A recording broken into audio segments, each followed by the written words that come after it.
Hello, babes and babeettes. How's it going, everybody? It's Sunday. We had a little break this week. Didn't see you on Wednesday. So sad. And now we're back, and it's Sunday. I feel like it's pretty often that Sunday shows, I'm like, I'm gonna feel kind of relaxed today. I want to chill. We definitely have stuff I want to talk about. Like, we briefly touched on the whole Sarah McBride thing on the Transatlantic Call-In Show on Thursday, but I was like, I don't really want to harp on this on this other show that isn't my show. So I figured I would reserve most of my commentary for today. So that's kind of one of the things that I want to talk about, but I'm definitely content to let the vibes be a little bit chill because I'm definitely very tired. Hello, Mersh, Gayfesh, Kitty Tick, hello. Hello to the YouTube chat. If you're in here and you haven't yet hit the like button, please consider hitting the like button. It's free, it's easy, it's quick. It immediately helps the show, and it's very much appreciated. So yeah, what else is going on this week? I feel like there's been a lot, but I'm not doing what I typically do, which is just retweet everything that I want to talk about on the show. I've been avoiding Twitter. I even have been curating my Blue Sky. I'm like, okay, there's a lot more political posts happening on Blue Sky now. That's one change that has happened in the last few weeks. Is it kind of used to be a little bit more of a shit posty environment, and now there's just a lot more political stuff on there. And I unfollowed someone today who had retweeted just it was a huge chunk of my feed, a bunch of stuff about Palestine. I was like, the only one of the only ways that I'm functional right now is because I'm not thinking about stuff like this. At least not in the explicit graphic detail that it tends to get retweeted onto my timeline, you know? So yeah. Honestly, I'm hitting this place where I'm definitely recognizing that I should find ways to limit my time on social media because I'm like, this is very much getting in the way of work. I have such a hard time focusing and getting stuff done. It's but I need to have access to the internet in general because I use that to ooh, how do I do this thing in Adobe Premiere Pro?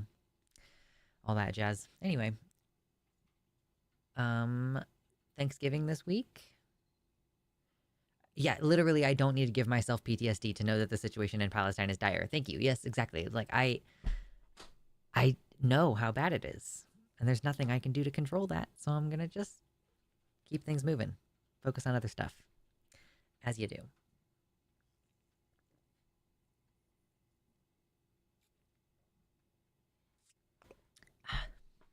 Hail, hydrate, y'all. I did realize, well, it's kind of silly that I didn't realize this before, but here's a little peek behind the curtain. If you didn't already see me, I talked about this on Patreon on a little written post. But editing requires so many creative decisions.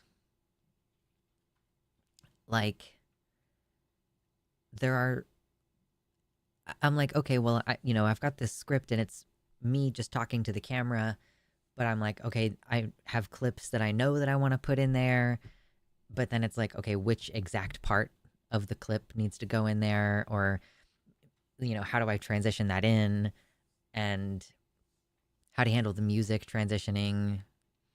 And then there's parts of the video where I don't have clips in mind, and I'm like, how do I keep this interesting? And some of the ways that people do that is if you have a jump cut, then maybe after the jump cut, the camera is closer or the camera is further away. And when should I have text popping up on the screen, and how do I transition the text on the screen? And there are so many. The whole video, I mean, it might not even get to be 15 minutes long. And I feel like it's taking me forever to edit just because I'm like, wow. Yeah. Transitioning should be pretty easy for a trans person to figure out. You would think so. I have to look up tutorials just like everybody else. So that's just kind of what's been going on with me. The millennial Zoom, right? Yeah, is as far as work goes. So it's been fun though. It's enjoyable. It feels weird to put out so much less content, and it feels like I could be more efficient with my time. And that's partially like efficient with my time in terms of like I probably should get more comfortable with outlining and drafting, and also in terms of the video essay like editing part, it might be good to get more comfortable with just putting a clip there and then getting the next clip and putting it in, and then kind of worry about the little fiddly bits later, like more of an assembly line process, because I feel like I am just not as efficient with my time as I could be. But it's, yeah, I mean, I guess we as human beings, we are always trying to be better at whatever our chosen tasks are. For most people, like,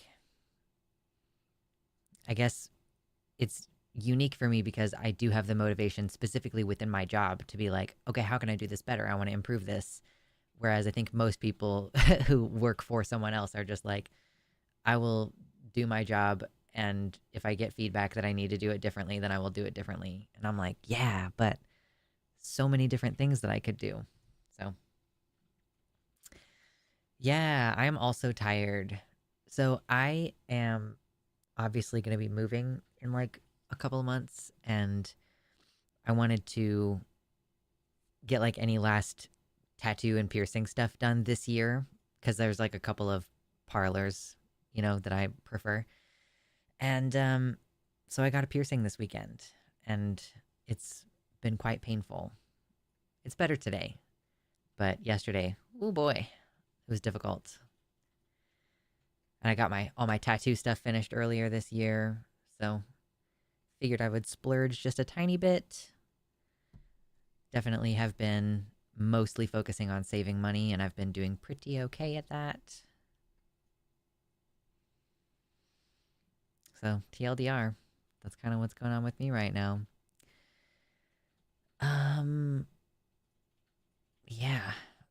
I don't want to get into a whole food conversation this early in stream, although I am fully fed. I ate a sandwich before stream, so I'm not too worried about me getting hungry, but we will have to have a Thanksgiving conversation later.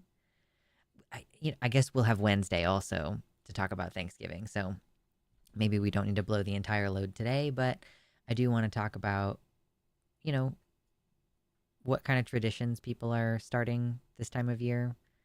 I'm kind of thinking next year I will do I don't want to do Thanksgiving this year because I'm trying to save up money, and it's a huge amount of effort, and I just got piercings. Like, I kind of would rather I might do a couple things, like I might make deviled eggs, and I might do like a sweet potato pie earlier in the week, but I don't want to do the whole like every aspect of this meal needs to be super special.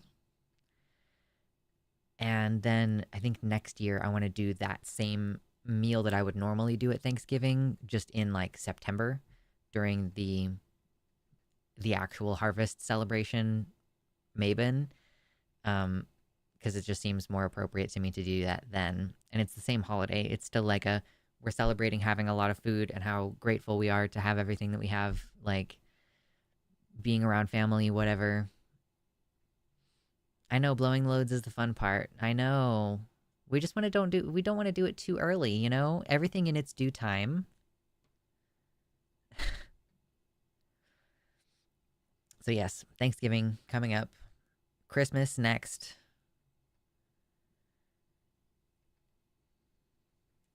Applying for apartments, that time of year. 56 people in here, and only 24 of you have hit the like button. What's the deal? What's the deal, y'all? It's quick, it's easy, it's free to hit the like button. We're gonna chill for a little bit. I mean, mostly I'm planning on today being a fairly relaxed stream, but I do want to talk about various politics stuff, and you guys might have to remind me of some things that I missed this week because I just haven't been paying that close of attention.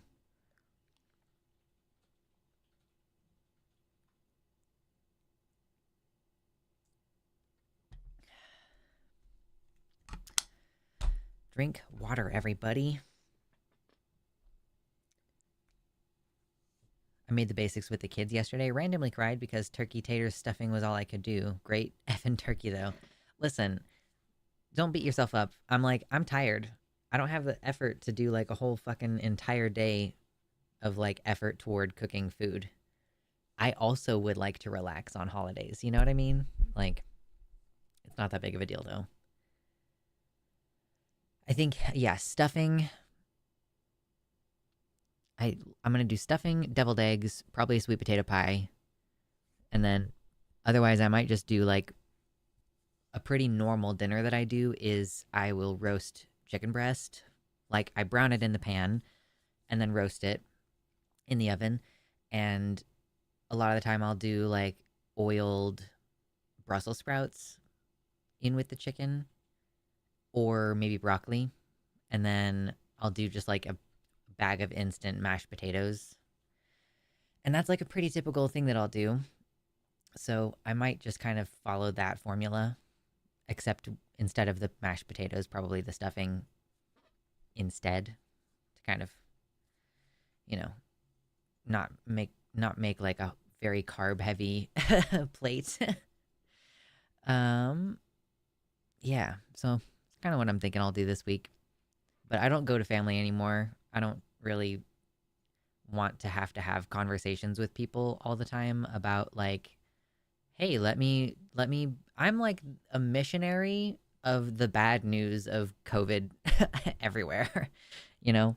Like I just would rather not have a conversation with people about like the precautions that they're not taking, you know? A spindrift? I haven't heard of spindrift. Is that a cocktail? Yummy, I guess. Oh gosh. I'm like I was like looking earlier to see if there was any news that I was like I'm sure that there was a bunch of stuff that happened this past week. I just haven't been keeping track of it. And then with how fast everything goes in the news, it's like if you don't save links to things, you just end up losing them.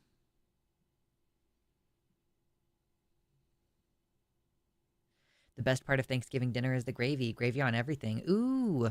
Yeah, I could make a pan gravy since I fry the turkey breast or sorry, whew, we do not eat turkey that often.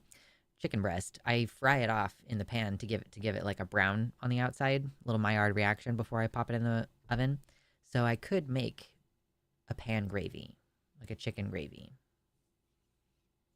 And then what? Do you just put it on top? I could put it on top of the stuffing, just like a cornbread stuffing from the box.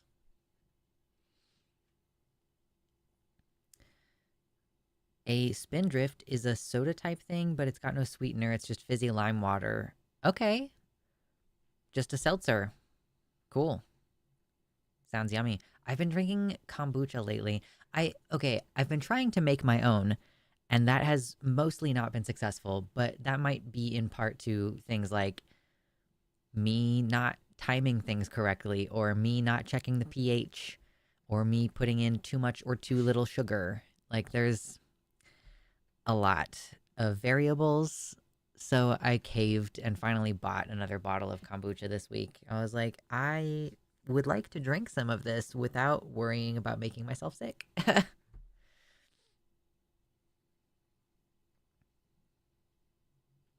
it's kind of like it's got sweetness to it sometimes, the kombucha, and then it's got like the yeasty kind of carbonation thing going on, which is nice. John recommends that I put the gravy on the chicken, the stuffing, the mash, the sprouts. Why not? Gravy everywhere. Well, I was going to do either mash or stuffing, and I was thinking stuffing probably. So, but yeah, I mean, yeah, if you have a good gravy, you can just pour it all over everything. Why not?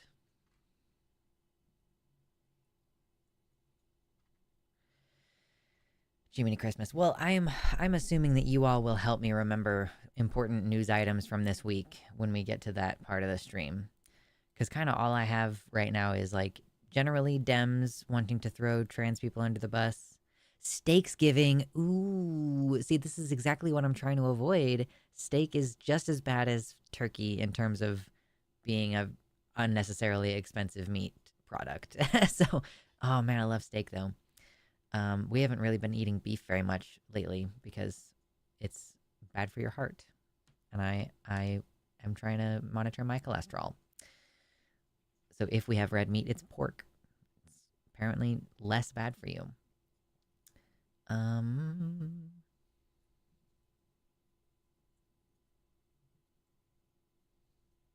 so yeah, Dems under the bus, Sarah McBride, community response to that. And then, I mean, like, I know that Matt Gaetz dropped out of consideration for attorney general, which is cool. Generally, I understand that, like, Senate Republicans are trying to hold up the process of Trump appointments in the cabinet. Like, they don't like what he's doing. Or is it just Mitch? I don't know, dude. It's so hard to pay attention to everything, and I'm kind of making the active decision not to pay attention to this stuff as much. So it might be a little bit more when we talk about this stuff on stream. It might be a little bit more like me discovering for the first time what's going on for the past week.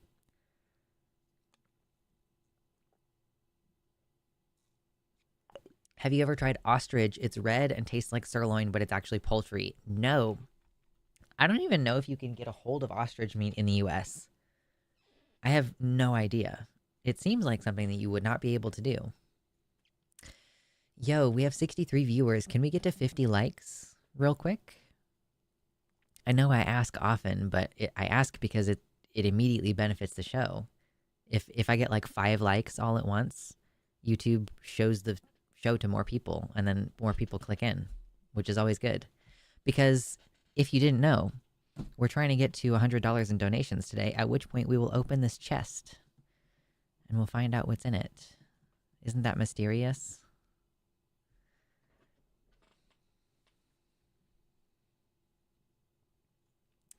Everything is always getting worse now. It could get so much worse, and it feels like it will. Right. Is that not the refrain of like the last 2 years? Everything is always getting worse, and it feels like it's going to keep getting worse.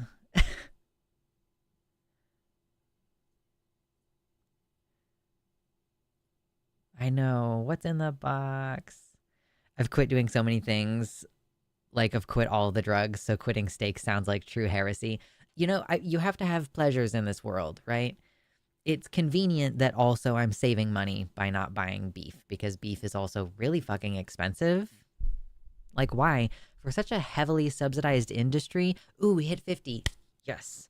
For such a heavily subsidized industry, why is beef so expensive? They must be selling it at crazy margins. Climate change will make it even worse. I feel like we need to write a song that's like, climate change will make it worse, because we could play that I could put it on a soundboard and just play it all the time. Because it's so frequently relevant. You know? Like, pick an issue, and probably we could say climate change will make it even worse. Like, pick your pet issue, and I'm sure that it will be exacerbated by worsening climate change. Yes. Yes, Jazz Dog, you with the songs. I don't actually write songs anymore. It was a thing I was into in high school, but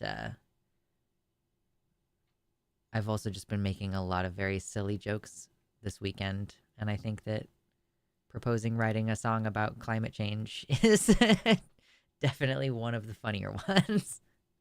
Just the idea of just doing it as a soundbite, like literally a 5-second long thing. Just anytime we're talking about something and it occurs to us that climate change could make the issue worse. I write ditties. Ditty is, yeah.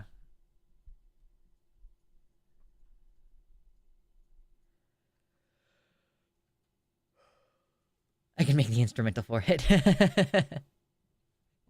I mean, if it helps you keep things moving, you know. I know sometimes Even musicians struggle with writer's block.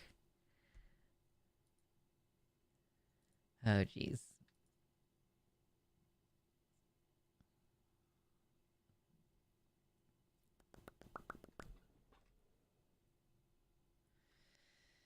Oh, God. There's lots of. I feel like there's a disproportionate. I'm on Twitter right now. I feel like there's a disproportionate amount of conversations still about Harris and Gaza, and it's like I don't know if this is just my personality thing. I might be one of the people who just is like this.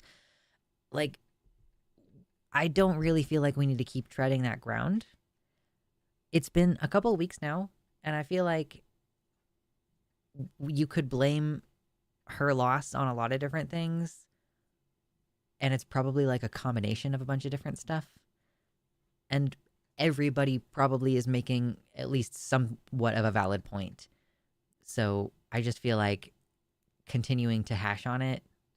Yeah, she lost and isn't the president. Like, why are we still talking about her election or her campaign process, I guess?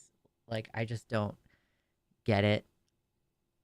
I'm kind of like ready to move on, especially because things are about to be really shit. And I, to be fair, have seen this also. What I'm saying, like, I would like to see this other thing. I have seen it. People who are talking about what are we going to do next, and let's get involved in our communities, and let's try to participate more and make sure that we have good relationships with our friends and neighbors. Like, those are the kind of things that I want to see. And it's been good to see those things. And obviously, like, those are the kind of people that I'm trying to be around. So I'm glad that I have successfully brought at least some of those people into my orbit. Jazz Dog, thank you for the tier 1 sub, just because. Enjoy the dicks and the many other custom emojis on the website. Thank you. That brings us $5 closer to opening the chest. What's in there? The fact that RFK Jr. might be in charge of healthcare and food is more terrifying than the potential of losing rights.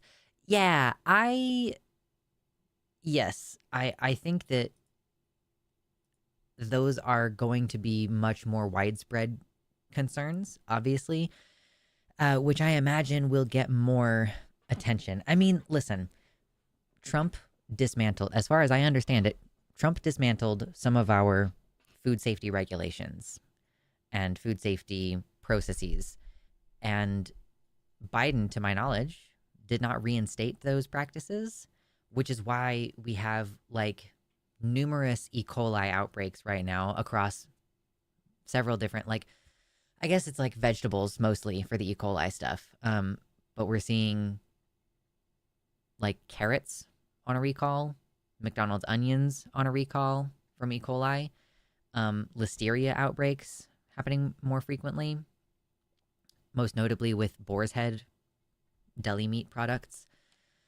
So yeah, I mean, if that becomes even less regulated, you know, I think us in the modern day, we think of it as kind of a silly, old-timey myth almost, that there used to be like sawdust in bread and other non-food toxins potentially being used as filler in processed foods.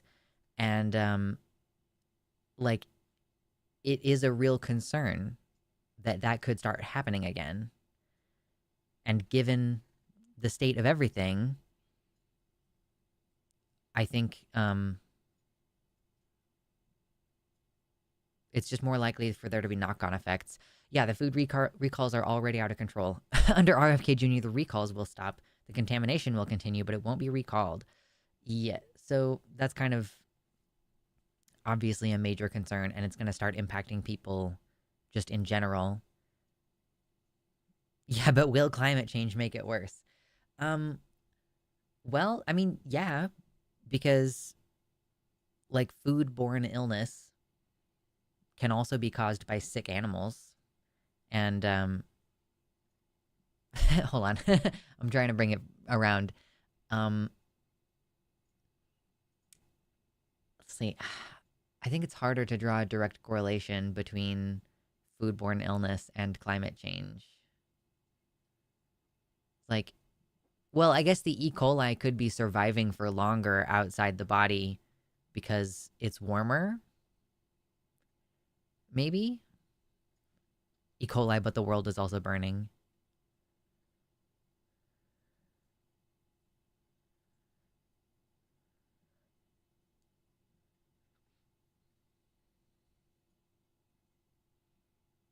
No, it was funny for sure. Ben Jules' run was definitely well timed. Microplastics? Yeah. My friend Dizzy was just sharing that apparently microplastics are associated with autoimmune disease. Um, so it is possible that, like, I think folks tend to think, oh, microplastics aren't really impacting our health. And we think, oh, it's a plastic, so it can't really interact with our organic parts. It might just be there in our organic parts, but like we put plastics into our bodies on purpose when we like replace our heart with a pacemaker or whatever. Um, I know that's probably not medically accurate terminology, by the way. Don't come for me. So, but it is associated with fertility issues, and it is associated with autoimmune disorders, which autoimmune disorders disproportionately impact people who are assigned female at birth. So it seems like microplastics could be negatively impacting, broadly speaking, women's health in general.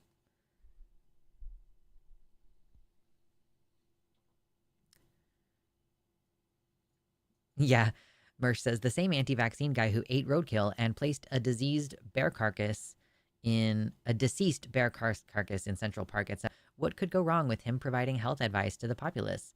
Sounds like a comedy movie script, but it is reality. Yeah. Yeah, don't look for any minimum wage increases under Trump. We didn't see one under Biden either, so I'm like I just want to make sure that we're clear that there wasn't going to be any progress on minimum wage either way. But yeah, no, definitely we're not going to see any enhanced worker protections or worker benefits under a Trump presidency.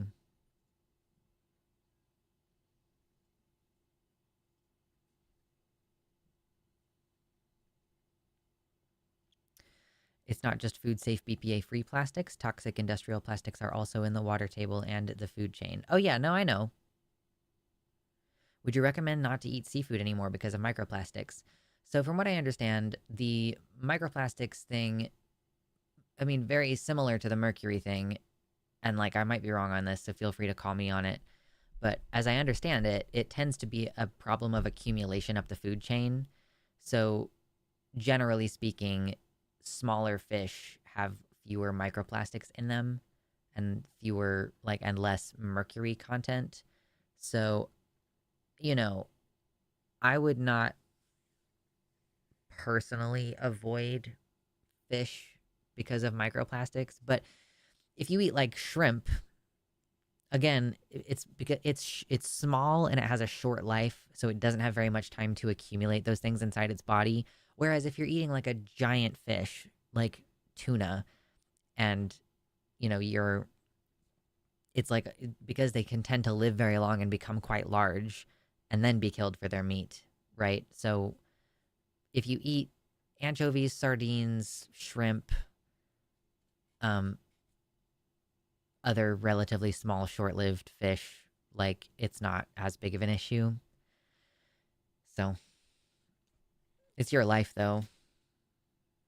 Fish are friends, not food, Lux. I'm sorry. I know, I'm bad.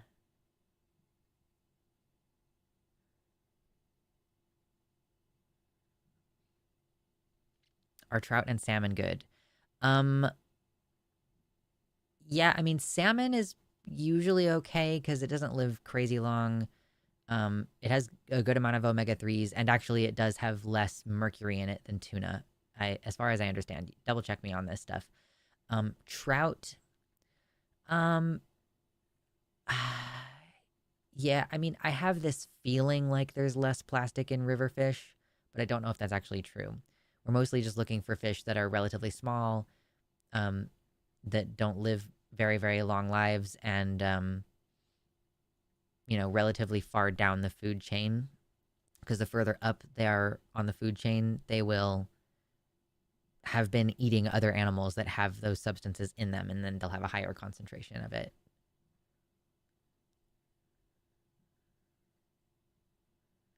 Most commercial salmon is farmed, so the water should be filtered.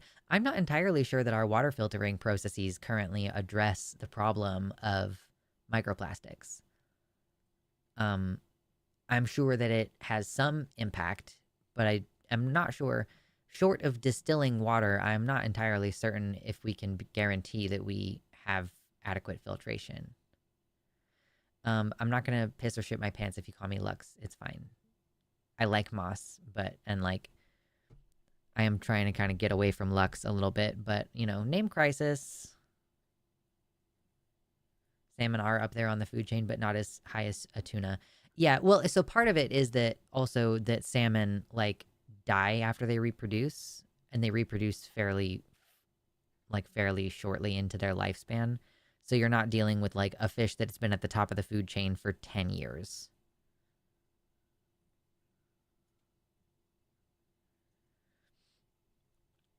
Kitty Tick has some paragraphs. Food crop yields have diminished in a bunch of places around the world, tons of new blights, as well as weather-related destruction. People don't want to talk about the Panama Canal closing due to drought for 3 summers now. Like COVID wasn't the only thing that messed stuff up these past few years. The high nitrogen being washed off of the fields is also a huge problem that is destroying large portions of the freshwater table. It causes destructive algae blooms that result in oxygen dead zones when they all rapidly die. This is why we should move away from field farming and into vertical farming and distributed versus in super farms. Microplastics can unfortunately float in the distillation process when talking about the smallest pieces. This is why we have found them on the top of Everest. Damn. That sucks. I had a cat named Whisper who used to sing the song of her people while bringing in clumps of moss. So when you said, I like moss, I was like, that's what Whisper said. That's fun. I'm really getting into the idea of decorating with mossy looking stuff. I'm like, I want to get into like this artistic part of my life, like very much. So I just don't have the space for it right now, really. I'm going to try to set up a space later. But yeah, like moss is so cool. There are projects that I could crochet that would look mossy. Like I've seen people do bath mats, basically. Like crochet a bath mat that has all different textures and colors that resemble a mossy floor, which I just think could be so cool. I'm trying not to forcibly pop my neck, even though it feels really good. It's bad for you.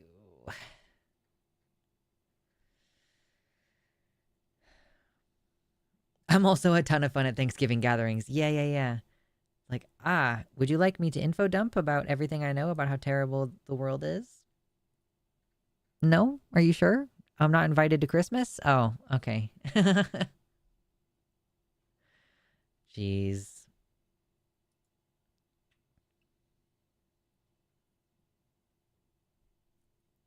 Most filters remove most microplastics. It's not perfect, but it does help reduce it. Good. Flooding fucked over a ton of farmers. It's all gone. I mean, yeah, that's it. It goes both ways, right? Which is why it's kind of interesting. You've got floods and you've got droughts, and honestly, they kind of work together a little bit because if you've had a drought and then a bunch of rain comes in, then the water can't absorb, or sorry, the dirt cannot properly absorb the water, which causes like massive runoff and floods. Yeah. So you kind of have extremes on both ends. Extreme cold when the polar vortex happens in February, and then extreme heat later in the year. I'd prefer you to my current conservative relatives by a long shot, any of you. Yeah, that's fair. There's a reason why I don't go to Christmas. I'm really shocked about the radio silence with regards to crop yields. I mean, I think we might start to hear more. Excuse me. This is me being cynical, okay? I think we might start seeing more coverage of of crop yield loss, bird flu, and other things that are related to climate change when we get into the conservative presidency. Because I kind of think that the sort of mainstream liberal media outlet networks are geared toward preserving the power of whichever regime. Typically, the Democratic regime, but it sort of depends, right, on which news networks and everything. But I do kind of wonder, conspiracy minded a little bit, if, like, in order to preserve the image of Biden being a good president, that's why a lot of this stuff hasn't been being covered. But then if we get Trump in office and people want to undermine, like, if these news outlets want to undermine confidence in Trump's ability to lead, then we start talking about COVID again and bird flu and climate change issues and, like, I don't know. I was going to say maybe Gaza, but no, probably not. Like, is it one of those things where it's okay for Biden to support the genocide, but then people will start actually opposing the genocide when it's Trump doing it?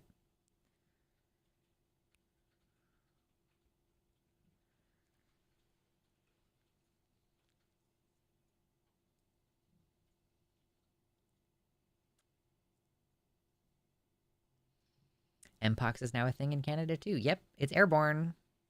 The I think the more recent clade ended up kind of dying down, but then the first clade is popping back up again. It's been a minute since I researched Mpox, but yeah, it's also not good for you.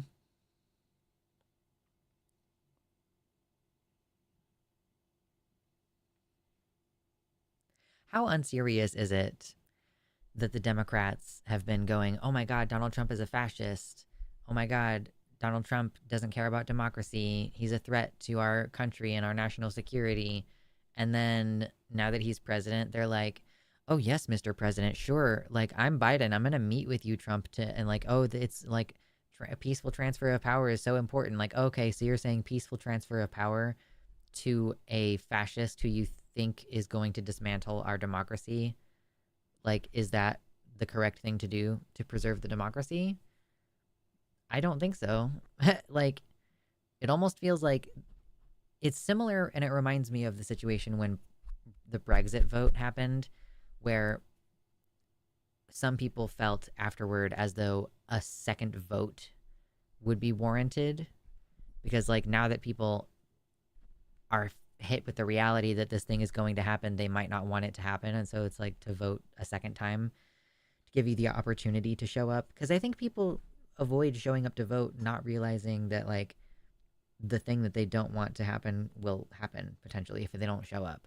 And so, like, once you are facing the consequences of, like, oh shit, we're looking down the barrel of another Trump presidency, actually, to vote again probably would yield a different result. But I'm not gonna, obviously that's kind of useless to ponder, but oh well. It's all theater. They shit talk each other on camera and then go out for fancy drinks together. Wouldn't surprise me. Yeah, is he Hitler or not? Like, either he is a threat to democracy and might sabotage future elections, in which case he represents a significant threat to the process. Like, I don't know. I don't get it. So many leftists refusing to vote. If I'm going to be honest, I don't even think it was leftists. I think Democrats didn't come out to vote. I don't think that leftists are a big enough percentage, even if every single leftist had stayed home and I voted voted for Kamala even. But I think it was just Democrats in general who didn't show up to vote.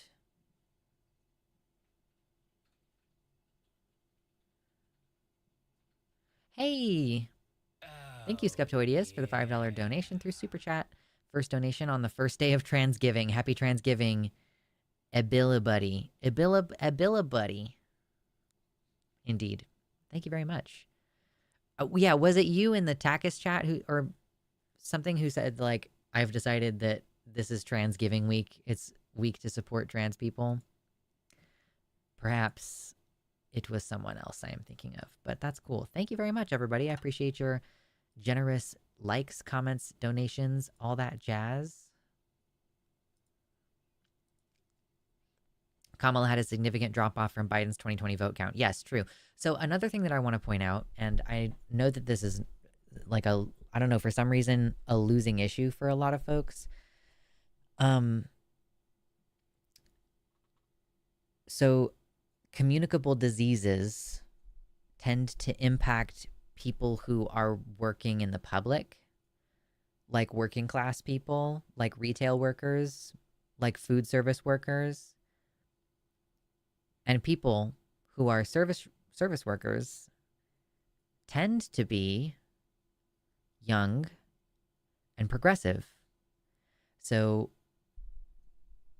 there is a decent chance, like, not only did the old people die of COVID, and now there's like fewer Republican voters, but young working class people who trend toward voting Democrat have also died from COVID. So, like, we are also losing eligible voters. Yeah, grocery store workers. Yeah.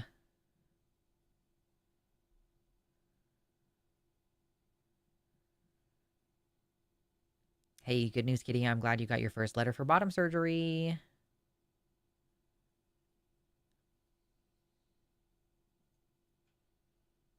People heard the media correctly calling Trump a fascist and pointing out Project 2025.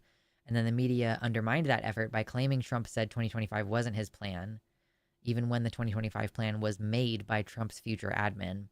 Right, yeah. I mean, honestly, yes. I feel as though knowledge of Project 2025 ended up being a very, it felt like a very niche online thing. It felt like this was not something that was going, I mean, it went a little bit more mainstream than just my leftist circles, as far as I can tell. But again, with the mainstream media not covering it thing, like, most people don't get their news off of Twitter. You know what I mean?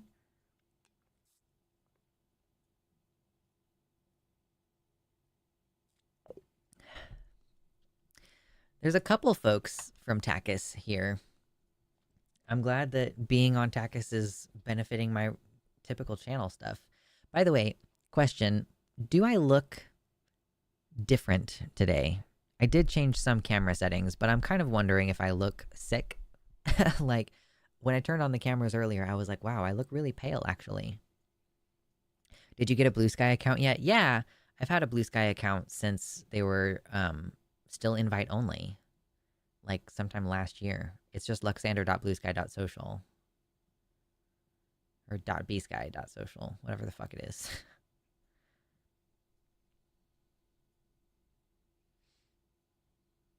Yes, my hair is up.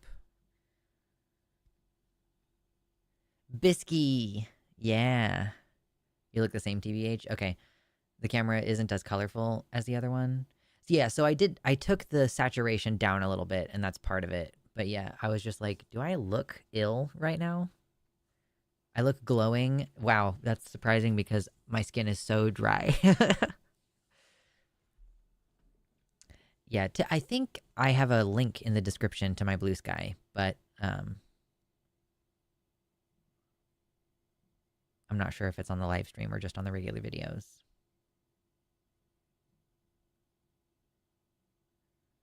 I don't look sick. Okay, good. Glad to hear.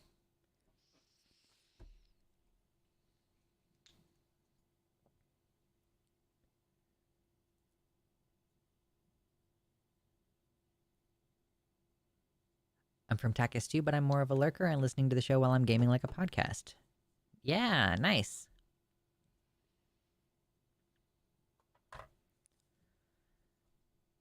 Not ill, but definitely not as vibrant. Okay, cool. Fair enough.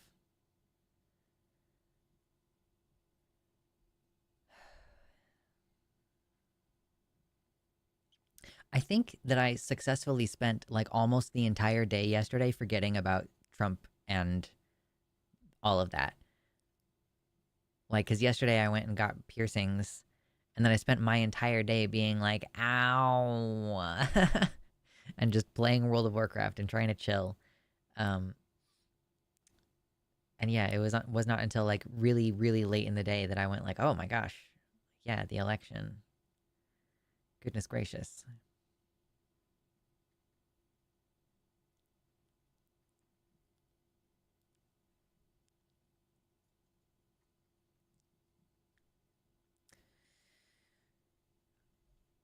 Ari says, I'm from Tekis. I'm the one that's been throwing out the transcontinental pipeline everywhere. Yeah, I didn't end up looking this up. Transcontinental, no, it's transcontinental pipeline.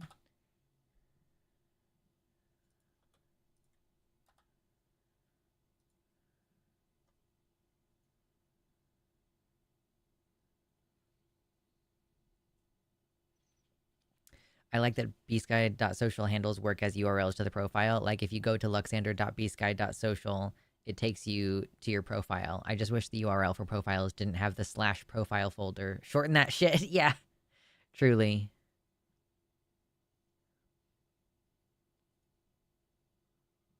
I've started calming down and planning again. Too many, even bigger problems than Trump to worry about. This is what I'm saying. This is why I'm focusing on TBH WoW is more important than real life. I'd rather be in there. I've just been playing with my partner and it's been a really good time. Yes. Again, bringing up the RFK stuff, like food-borne illness, food shortages, like for both of those problems, the solution is for me to produce my own food, which I'm gonna try my best to do that next year.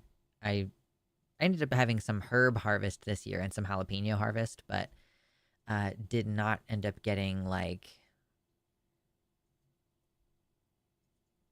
I don't know, the tomatoes didn't quite grow in. It was not wet enough for tomatoes. So, maybe it'll be easier in a place where it's known to rain a huge portion of the time.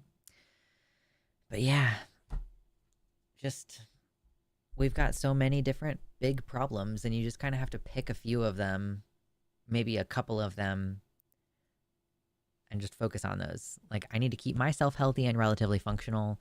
I need to then use my time and functionality to, learn skills that I need in order to cover these other bases. And, like, everything kind of connects. I suck at making food. My cucumbers died and my tomatoes did too. No! Those are both foods that are primarily made up of water, so you definitely have to make sure you water them a lot. I'm assuming that was the main problem with my tomatoes this year. It was just really dry.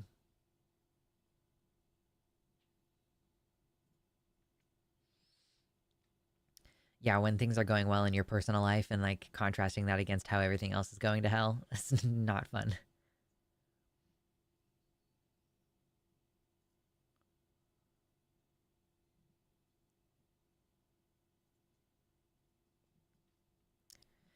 I guess that's the dream, Kitty Tick. Yeah, if Kitty Tick says my best friend is having a baby right now, and her family currently lives in Phoenix, Arizona. I'm not happy with her being in the main zone of water and heat danger. My wife and I decided to divide off 4 acres and give them to her as a baby gift so that she has somewhere to bail if things get bad. Yeah, I guess that would be the dream. Like, yeah, if I buy like 60 acres and then I can just give portions of it to friends and family.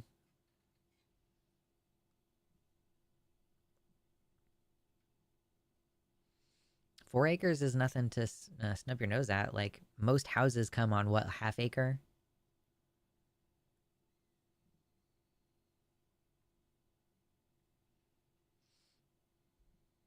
Anyway, daydreams about potentially getting to do cool stuff in the future. Skeptoideus, thank you for another generous $5 donation. They say here, have another Transgiving donation, only because this stream is so luxurious. But yeah. I like the idea of Transgiving. Just give all your money to trans people this week. Find out what's in the box. Don't you want to know? $15. Wow. Oh my god, not $185. I would like it if we got that much in donations today, but not yet.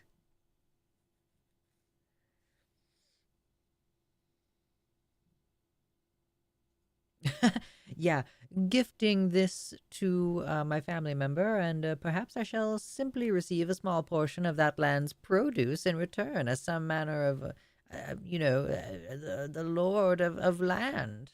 Yeah, absolutely, baby squid. Another issue with tomatoes and bell peppers is also calcium content of the soil. If they don't have enough calcium, they won't grow right. I was very surprised to learn this. Hey, we're at 69 likes. Nice. Yeah, that calcium is something plants use to reinforce their cell walls. Like, they need calcium. So you could take, you could potentially take eggshells and, like, crunch them into dust. Like, I don't know, put them in, like, a food processor or something, except not a food processor that you use for food. But you can make dust of calcium and then just, like, churn that into your soil. And tomatoes really don't, they're not very good at, like, staying upright. So you have to support them with those fucking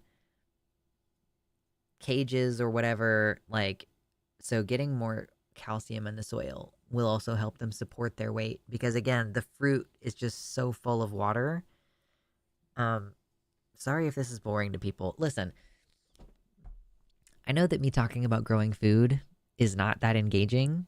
However, you don't believe me. Some of you don't believe me. I'm not going to ask you to raise your hands. But, like, some of you don't really believe that you live in a place where you're going to be impacted by food shortages. Like, some of you, probably not that many of you, I hope not that many of you, but there are some of you who genuinely think, like, oh, I'm going to be fine. Because you don't know how seriously we're deviating from even the predictions of how bad things are going to get in the next 5 to 10 years. Things are much worse than predicted, actually. But you'll be grateful. Some little nuggets of this are going to get stuck in your head. And in 5 or 10 years, you're going to be like, oh no, I remember what Luxander said about how I need to get my eggshells into the soil or my tomatoes will fall over.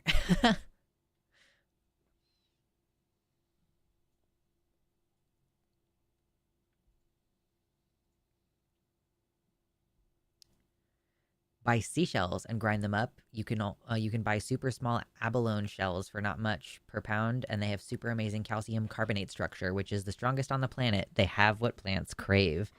Good to know. Yeah, never take for granted the food access. It's not gonna last forever necessarily.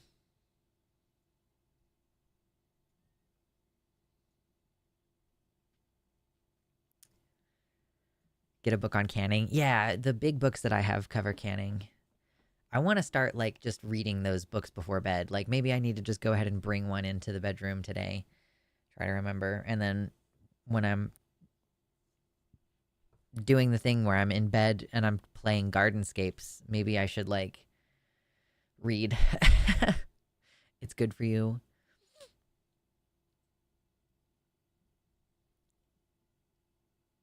The white ribs in peppers are mostly calcium, like plant bones.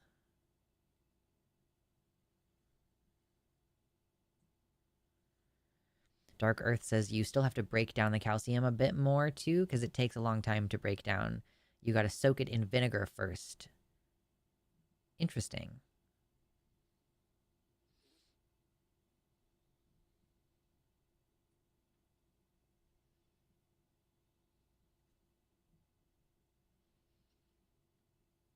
Yeah, it is kind of wild how inexpensive canned food is. And honestly, it's not a bad option getting canned because a lot of the time, like at least they claim it on the packaging. I'm pretty sure it is the case that a lot of canned foods are canned more or less the same day that they're picked or within a relatively short time of being picked. So it really is like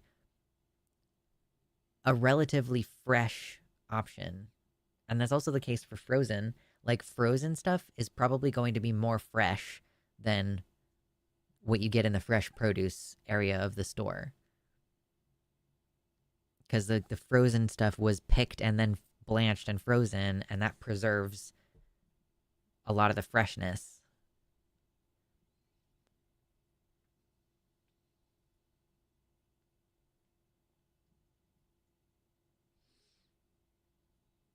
I seriously recommend watching an old granny can her fall harvest on YouTube. They are one, hilarious, and two, give you some very interesting and unique tips that only exist in that person's head. That's fun. Reading a chapter of theory every time my party wipes in a dungeon in WoW. Oh no. I don't have any level 60 characters yet. I have a druid and my partner has a priest that are going to hit 40 hopefully later today. But the max level is 60 and we are not there yet. It's going to start being really slow going from here on out, I imagine.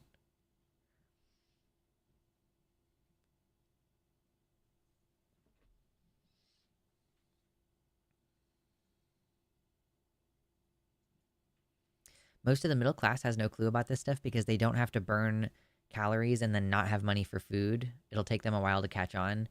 Yeah, maybe. I don't know. Yeah, I'm playing Classic right now. I have no desire to play retail World of Warcraft. The reason so many people who hate fish can eat canned tuna is because it's usually canned on the ship within a few hours of being caught. Faster means fresher. Yeah, I like to get pouches of tuna. I'm partial to the Starkist brand, the hickory smoked tuna.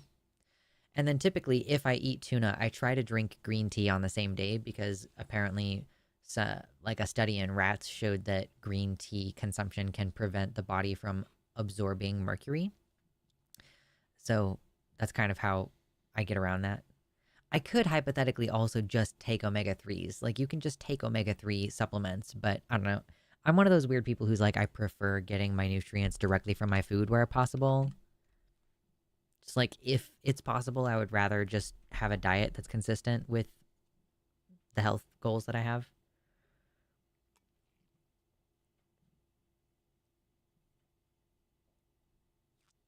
Maybe it's a crass stereotype, but I hear WoW players never wipe. But video game jokes. We're at 75 likes today, y'all. Thank you. It's getting to be that time of year. If you want to give me a holiday gift, direct donations to the website are probably the best way to go. You can donate to the GoFundMe too. I haven't had a new donation to the GoFundMe in a few days. Oh, it logged me out. I'll find out later. So yeah. Happy Christmas, Happy New Year. I am going to be moving soon.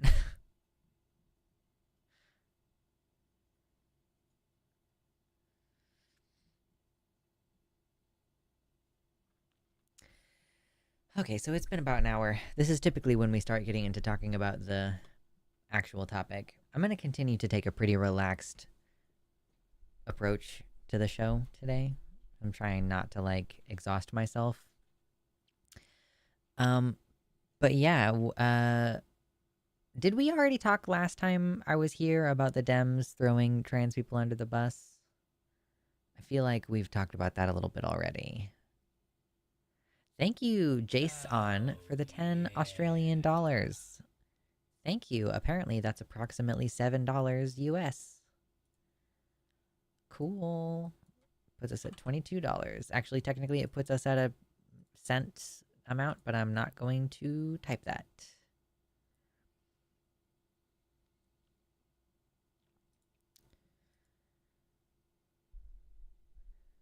There's a brand of, is this brand of tuna? Responsible catch fishery, so they don't overfish and they also only catch tuna. It costs more, but every can is also tested for mercury. It honestly tastes better because most tuna is only like 60 to 70% tuna in the cans. Hard to find though.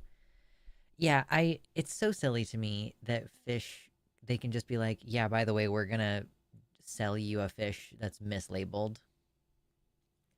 Like, what? Why is that legal?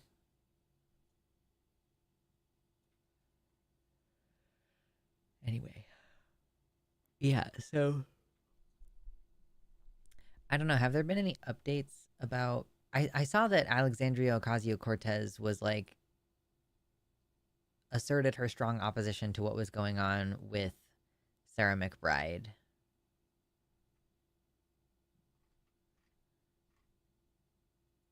So, like, there are some Democrats who are supporting trans people right now.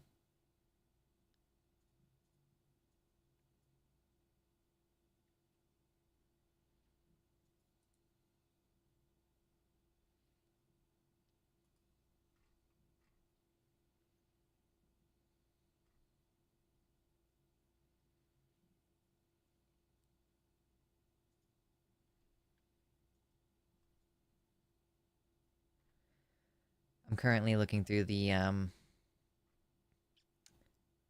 just looked up Sarah McBride because I was trying to see if there was that comment about AOC or comment from AOC in here.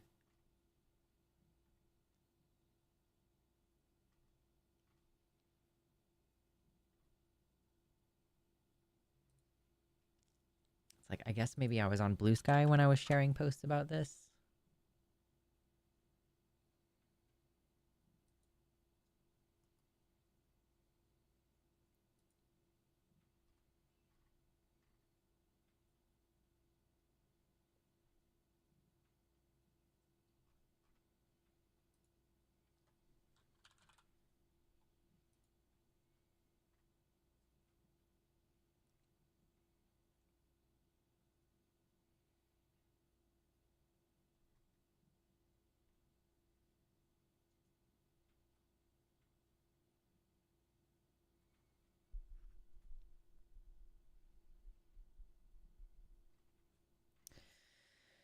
Well, I'm not finding what I was looking for.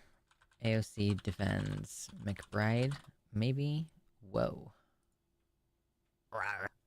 Violet, thank you for the tier 1 sub. Says, happy snowy times before the end times. Yeah, I don't know when it's going to snow in my part of the world. I don't think it has yet. Let's bring us up to 27. Thank you. Yeah. Of course, I'm hoping for a mild winter because I'm going to be driving across the country in it. But I also am like, I overheat often. So I kind of actually like the cold now. Weird combo. Hey, nice Baphomet. Got a haircut and a binder. Fuck yeah. Most juices you buy are at least half apple slash grape juice. Grapple juice, extra squeezed. True.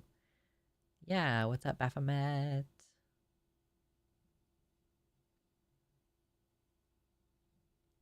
Wait until you find out the FDA allows 6 parts per candy bar of bug parts, or a certain amount of rodent species slash hair allowed as well. Yeah, I was going to bring this up actually earlier. I just lost my train of thought. But with regards to the whole, if we roll back food protections, it used to be truly the case that there would be toxic filler in your food, like sawdust in your bread and every other grain product, like stuff that is not food being put into your food to pad it out. And the the funny thing about the FDA is that it doesn't say you're not allowed to put any sawdust in the bread. It just puts a maximum amount of sawdust that you're allowed to put in the bread. And that's also true of bug parts and yeah, rodent feces. Like, I think that they put that little bit of wiggle room in there because with the industrialized practices, it's kind of inevitable that food is going to end up with bug parts in it. Um, and having a certain amount of wiggle room on that prevents all these private businesses from being sued if there's even a tiny bit of a bug in one of their food products. Yeah, chances are a Trump presidency will lead to people eating more bugs. And like, yeah, not in the woke way where people are like, I'm trying to find alternatives. No, it's just going to be some cat food still have that problem too. Well, in the United States, cat food is not it's not regulated. That's partially why I buy a Canadian brand of cat food because it if like Demon Mama recommended it to me. Like in Canada, you actually have food safety standards for pet food.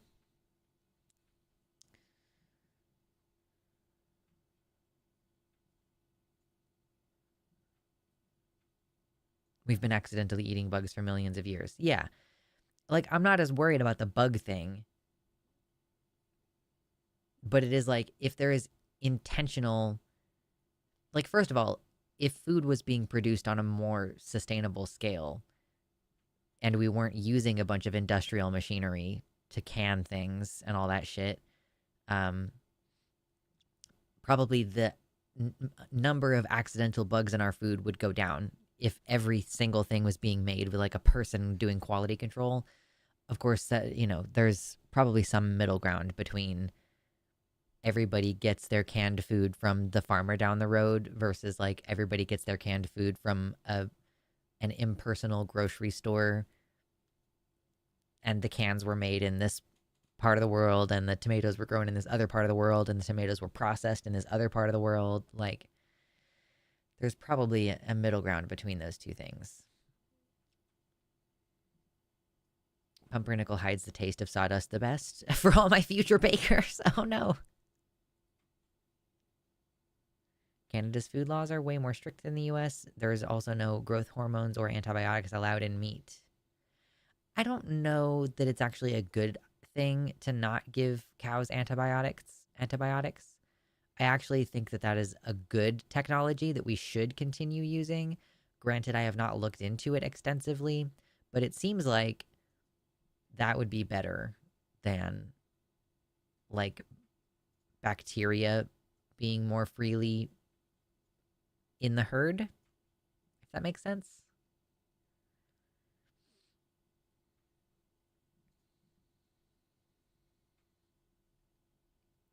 They allow quite a few bug parts and mouse feces in peanut butter. That's why there are fairly frequent outbreaks of salmonella in peanut butter from time to time in the US. One company several years ago was sweeping up dirt and putting it in the mix in order to not waste peanuts. So they were just sweeping off the floor. Owner was sued and threatened with jail time due to deaths in the mid 2000s. Honestly, and then like it's one thing if it's something that you cook, right? Like if you're canning fucking green beans, the green beans get cooked and then canned. So it's like, okay, if there's a bug or something in there, there's a like lower likelihood of it having some illness that it gives you. But yeah, like something that you're not cooking. I don't think peanut butter, like maybe if you get a roasted peanut butter specifically, but even then they're going to roast the peanuts and then blend them. And that's the part where the stuff gets in there. Yeah. And it's something that I've been aware of too in my garden. I have a bunch of herbs that I pulled from my garden this year. And I am being careful. Even though I dehydrated all of them, I'm not eating any of that stuff like raw or like sprinkled on top of whatever. Because I don't know if a bird pooped on them. And then I don't want to get bird flu from a wild bird. It is present in wild birds. So yeah, I'm using my herbs that grew outside in the garden only in things that I am cooking so that they can get to the appropriate temperature that will like kill stuff off.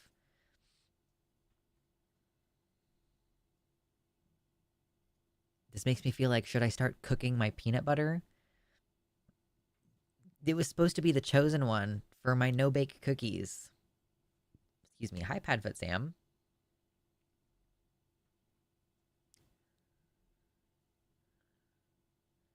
Antibiotics in the food chain promote antibiotic-resistant bacteria. As long as the farms are kept clean, antibiotics aren't really needed. It also promotes farm hygiene. Culturally, I think Canada is more likely to increase farm hygiene in response to a lack of antibiotics. I don't think we would do that in the United States of America, but yeah. Oh, I see, Jaxtacabe. The problem is when they're giving the cows antibiotics in their everyday food versus giving when they are specifically needing them. Okay, I guess that makes sense.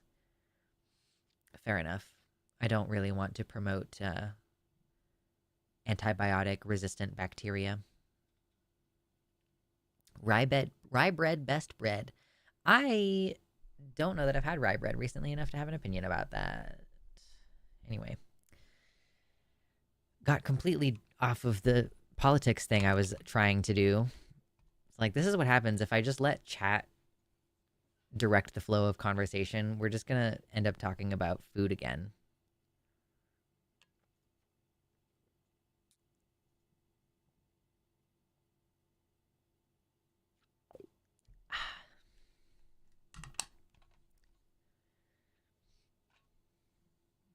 Yeah, that's kind of the flow of conversation is about, yeah, like the fact that food regulations are about to get worse. Rye bread is like 90% of the reason Reubens have the flavor they do, TBH. Nice. Yeah, stop trying to make me hungry, okay? I was already thinking that this show might be a little bit shorter than usual because I'm tired and I'm recovering from possible gastroenteritis and also piercings that I just got yesterday. I know, food is life.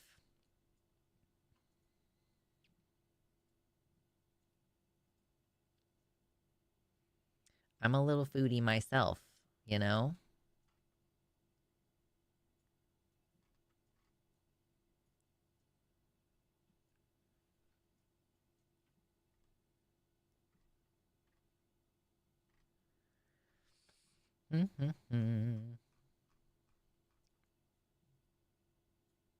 I'm hungry too.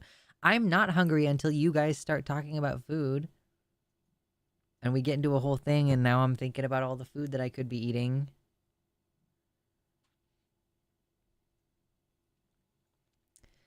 Okay, Aaron Reed.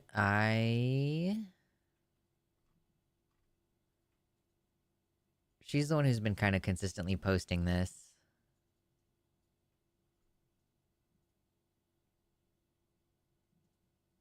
Might log off early to grind the new WoW Classic servers. It is very funny to me. So, hi. World of Warcraft. We're only going to talk about it for about 30 seconds. So, the game has an expansion every 2 years, and that fundamentally changes the game in some way every time there's a new expansion, and it's been going for like 20 years, so there's a bunch of expansions. So they decided to create WoW Classic, where you could go back and play the original version of the game, and then they are having some of the Classic servers continue on through the passage of time with new expansions coming up.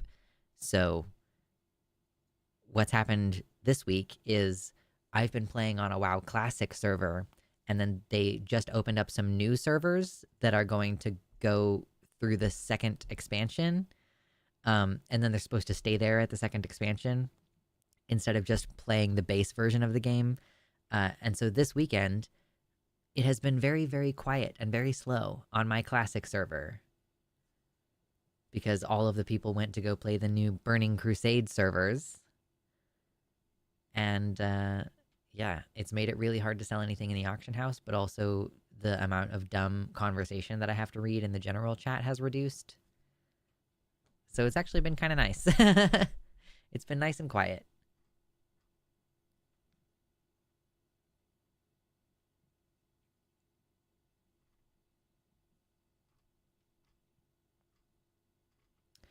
So I kind of want to kvetch.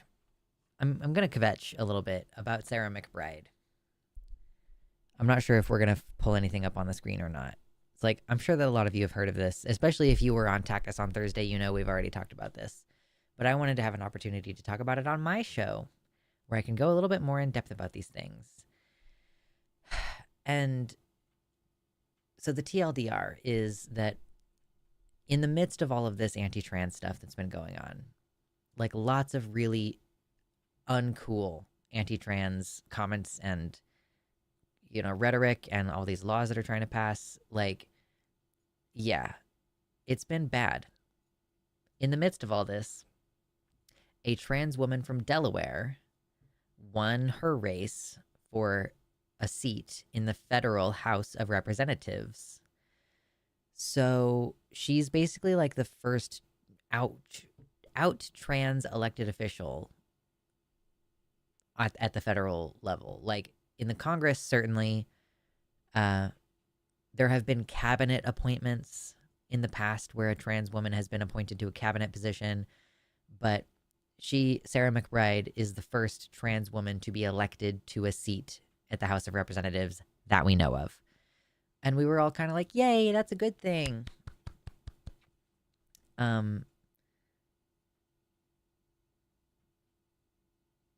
So I actually disagree with that, Violet, but I'll get to it in a second. So we're in this situation where now the Republicans have a punching bag to like attack this person. Like they're straight up calling her a man. Like she's not even been sworn in to do her job, and she's already been subject to like transphobic attacks. Listen, I am an anarchist. I'm like not an anarchist who refuses to vote, but like, yeah, I have anarchist ideals. Anyway, so Mike Johnson goes, the rules are that the bathrooms, multi-stall bathrooms on the Capitol, are for only the people of that biological sex. And of course, the position is that your biological sex is what you were assigned at birth. And so we were like, oh, well, shit, what are we going to do? Like, obviously, this is meant to be a targeted attack on Sarah McBride, but there are other trans people who work on the Capitol. Josie Caballero, who I do TACUS with, she regularly works at the Capitol. She's there. Like, it's her job to talk to these people and be there and meet with these people. So, yeah, it impacts staffers, volunteers, lots of, like, anybody who visits the Capitol as well. So we were kind of hoping for at least some pushback, I think, from Sarah McBride. At least I was. I was hoping that she would at least point out that this is bullshit at the very minimum. And it's like she's trying to call it bullshit, but the way that she's doing it, I feel, is quite lacking. Like, she's calling this a distraction. And this is kind of, you know, the question that we've asked on TACUS recently is like, do we think that it's a distraction? Or I kind of wanted to put this as the question. I don't know if we actually did, though. I am personally of the opinion that the trans issue here is not a distraction, but rather that's the main event. But anyway, so Sarah McBride was like, I am going to follow the rules as set out by Speaker Johnson. I'm here to represent Delawareans, and I'm, you know, I care more about the economy, and like, I'm not going to get distracted by this distraction. It was not a very well written, thing. So I feel like she just rolled over in the way that like dogs show their bellies when they're whatever. I saw someone on Blue Sky claim that they knew Sarah McBride in college and that they knew her to be the kind of person who would prioritize cozying up to admins as opposed to like staying on the side of the community, right? This is what I've heard. So I am disappointed with that response. I think it would have been better if she had it pointed out like, these concerns are allegedly predicated on the idea that I am making women unsafe, but these same people who are accusing me, who are trying to marginalize me for because they think I'm creepy and like a sexual deviant, they are supporting Trump and they are supporting all of his appointees who are all like, many of them have alleged sexual impropriety things going on around them. So like you can't claim to be protecting women by barring me from the bathroom while also supporting someone who is known to be shitty on these things, you know? Like, just seems really dumb. And yeah, Sarah McBride has a private restroom in her office. It's the staffers who are actually impacted by this, and she's not standing up for them. Yeah, she's just like, I'll follow the rules if they say so. And then the problem with this is that they never give up after they win something. So she said, McBride said, I'm not even planning to use multi-stall restrooms anyway. If they had asked, you know, they wouldn't have needed to pull this shit. Hold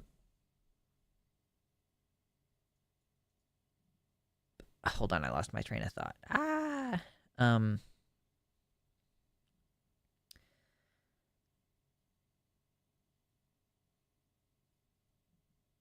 So basically, oh yeah, Nancy Mace, because Nancy Mace was the one who was kind of pushing for this.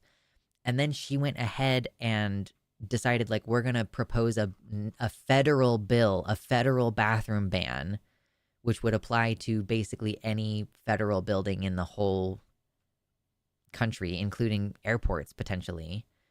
So it's not like you capitulate and then they stop. It's like you agree to one thing and then they push even further because they're going to take and take and take and take and take. That's what they want to do. And when people say, you know, oh, these Republicans are using trans people to distract Democrats or whatever, and, you know, we would be taking the bait by, you know, more firmly addressing the issue and, you know, stating our support for trans women in sports, stating our support for trans people using public restrooms. People keep saying that the Republicans are trying to trick Democrats into doing that. But I think what is happening is the Republicans are actually basically creating this situation where they want Democrats to not do that. Like, taking the bait as far as how the Republicans are laying this out, to me, the bait is to step away from trans people and not support them. Like, isolating this group of people, making it like politically taboo to support our rights. I think that's the bait. So for McBride to say this is just a distraction,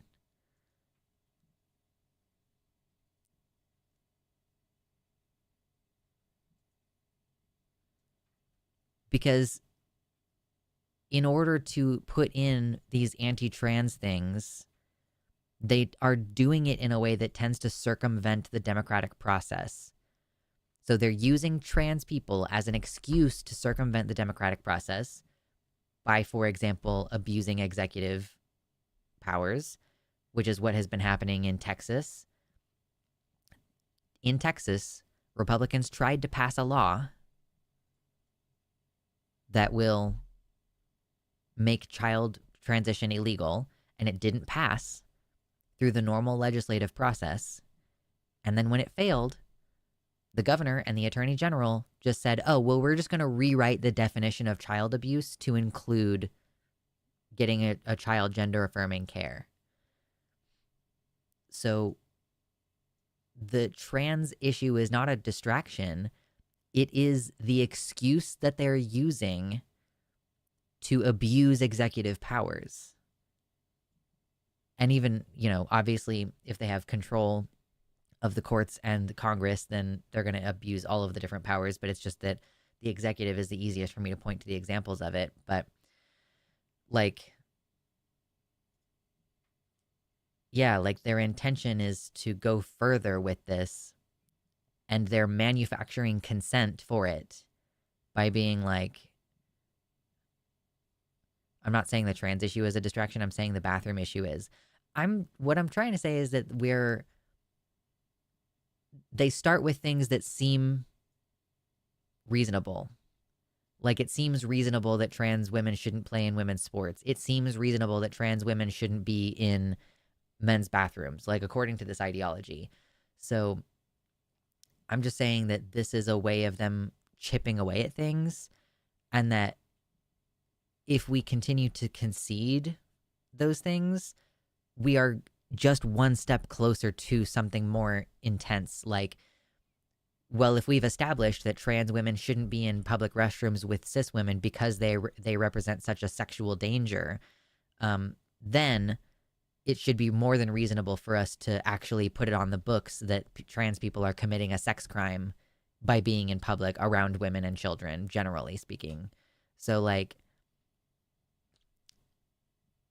it's like if we don't hold the line at the things that seem like, oh, well, maybe we could reasonably concede that. Like, no, because they're going to keep taking. And it also bothers me, and this is just maybe a little bit more of a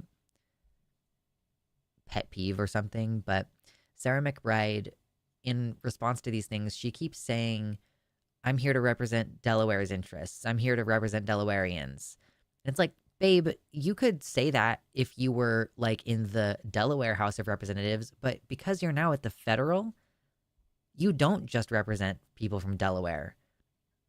Like, unfortunately, the 50 or like, the, what is it, 30%? Or maybe it's higher. The like percentage of women in Congress also represent the 50% of the population who have the same political interests as them, Like, you don't just represent your state. And yeah, for a body like the House of Representatives, there probably should be proportionately like a few trans people to represent the actual number. Yeah, I guess Delaware has no other trans people besides her. Yeah, maybe she's the only one that matters. The Republicans are trying to do this shit early to get a feel for how hard and visceral they can go on day one. Am I the only one that wants to see a full-on protest made up entirely of trans folks at the Senate building next year? The problem is, like, who is going to make that happen? Honestly, sometimes I wonder, like, who goes to protests? Because I certainly at the time, like back in the George Floyd stuff, I was like, I have a job. I cannot take off a week to go to a large protest. Like, I did not see that being possible. Like, taking time off work, going to be at a protest, having some place to stay.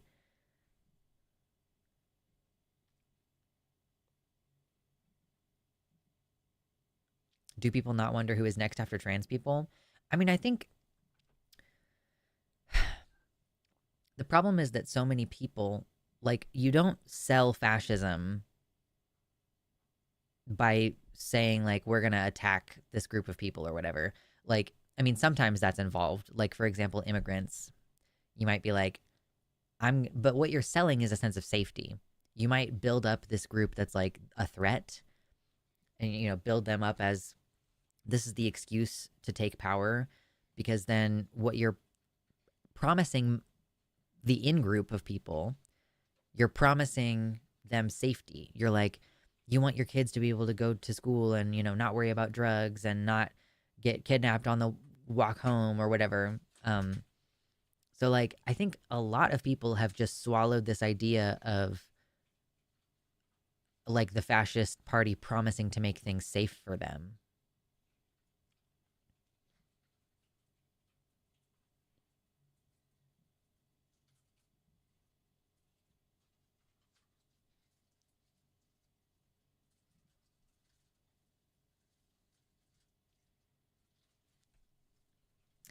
Gayfesh, yeah, says that immigrants are going to be next. If Trump actually goes forward with his mass deportation plan, no country will accept 20 million deportees. This is how the Holocaust happened. Germany tried to deport the Jews first. Oh, yeah. And then they were like, well, we're going to take these people to camps because these other countries won't accept them. And then the extermination.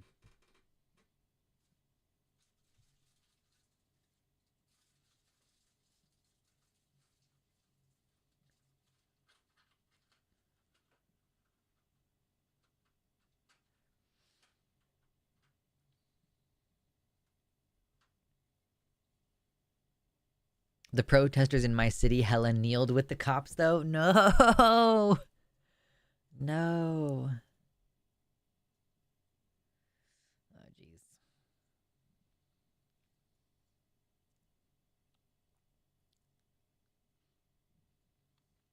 Yeah, and I don't want to downplay that Biden's administration has continued to do um what? Hold on.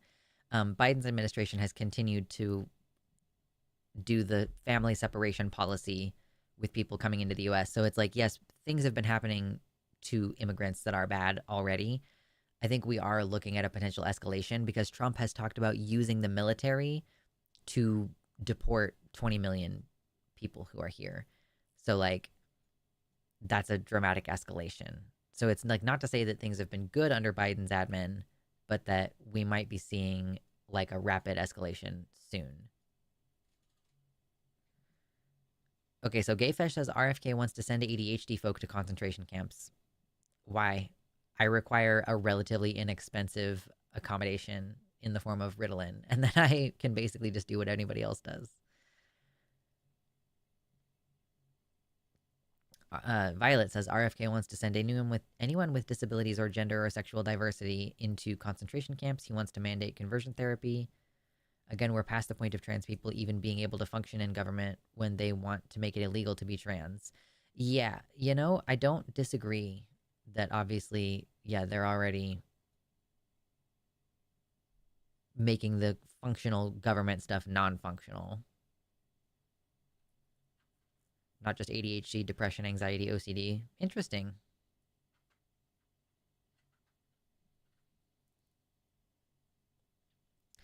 Skeptoideus says people really need to pay more attention to history. The same tactics that the Nazis used before World War II are being used by the MAGA horde, demonizing, othering, and blaming.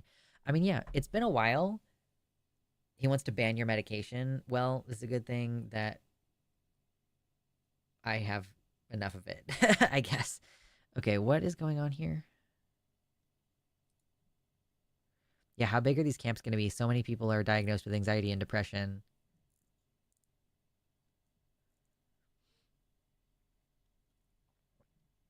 Okay, this is Snopes. Oh my god. Okay, so Snopes. Whoa. Yes, RFK Jr. proposed sending people with drug problems to, quote, wellness farms. The claim is that RFK Jr. said he would send people addicted to legal and illegal drugs to wellness farms where they would grow organic food. What's true? Kennedy said he would create rehabilitation wellness farms where people with drug-related issues, including with psychiatric drugs, can go for a program of rehabilitation that would include job training and growing organic food for their own consumption. What's false? Contrary to how some people interpreted his words, Kennedy did not say or imply anyone would be, quote, sent to such locations against their will. This is a problem that I have with Snopes. I feel like Snopes does not understand the concept of needing to implicitly deduce what people actually mean when they say things.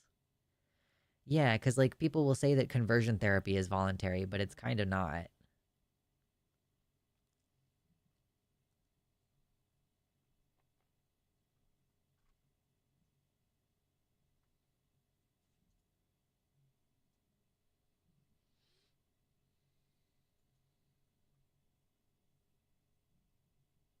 Video footage shows he made the above statement while adding that people attending could get off psychiatric drugs, quote, if they want to.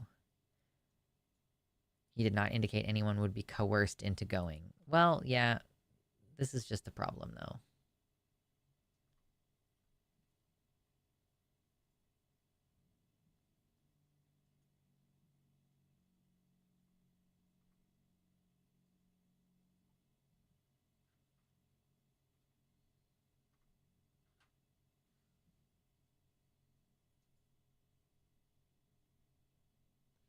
Okay, so he says, I'm going to create these wellness farms where they can go get off of illegal drugs, off of opiates, but also legal drugs, other psychiatric drugs, if they want to get off of SSRIs, to get off of benzos, to get off of Adderall, and to spend time, as much time as they need, 3 to 4 years if they need it, to learn to get reparented, to reconnect with communities, to understand how to talk to people. There will be job training, particularly in the trades. it's one of those things where, like, on the surface, it sounds okay, but then you just think about who is saying it and the fact that it's like, whatever. I didn't really know much about RFK until very recently, but it's the fact that Trump wants to appoint him to a position. It's like, okay, well, this dude believes fucked up things and wants to do fucked up things to people.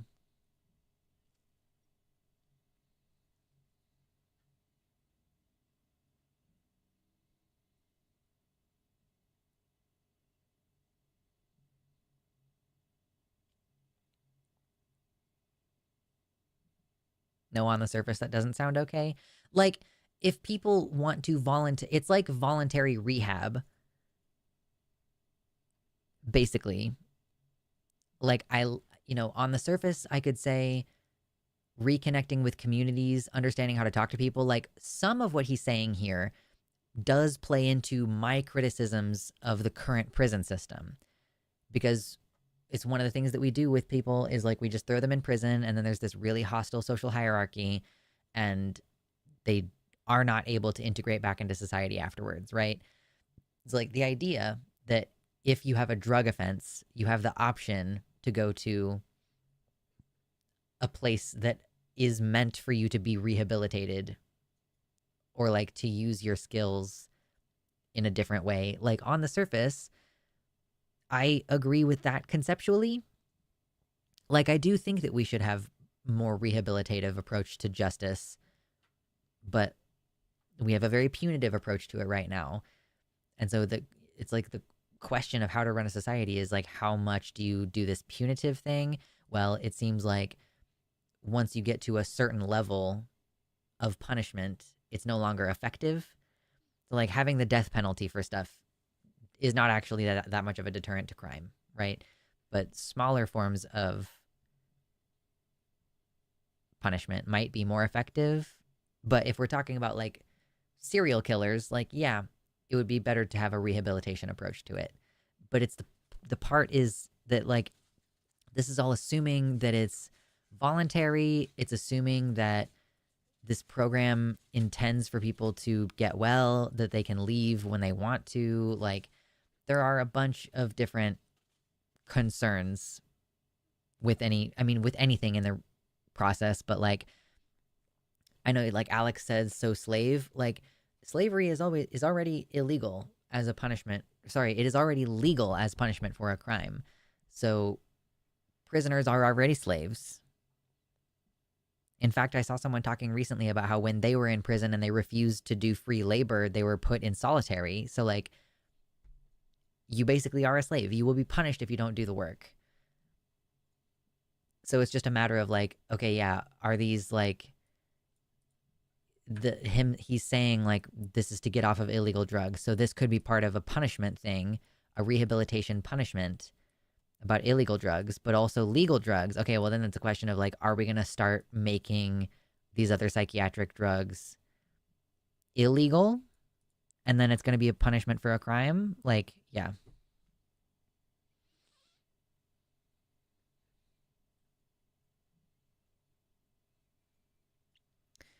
Okay, I have been ignoring chat for a second here.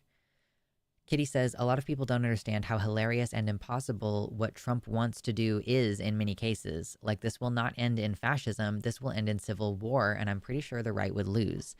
I'll say he probably will balk and do little to nothing beyond a lot of pardons and destroying a large portion of the government. If he pulls the trigger to use the military, it won't end well. There will be a ton of desertions. Yeah, that's the thing, is, like, will the military comply with an unlawful order to, like, go round up people and put them in camps, you know?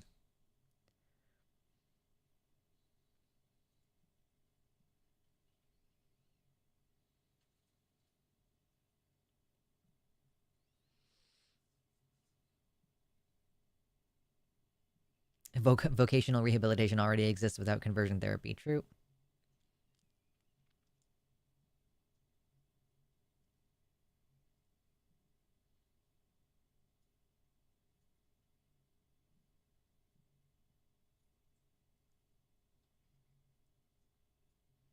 Why did we have to abandon Reconstruction? Seriously, doing that is what set the dominoes in motion for today. We hate acknowledging our shortcomings. I expect RFK's shelf life in the Trump admin will be as long as the raw milk he loves. They'll get some other ghoul in to do all the deregulatory stuff without the airy-fairy hippie stuff, maybe.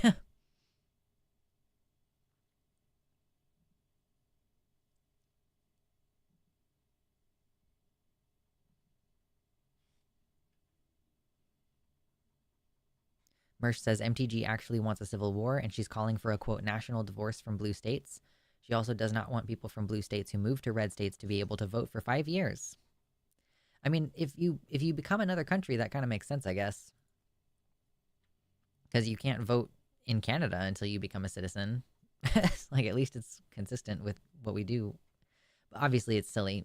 I've been joking recently. I've been like, I'm moving to the West Coast, and I've been jokingly saying like, oh yeah, I'm moving to the Californian Republic, or the Republic of California. Because if there would be a split, then yeah, like Washington, Oregon, California are going to be like one thing.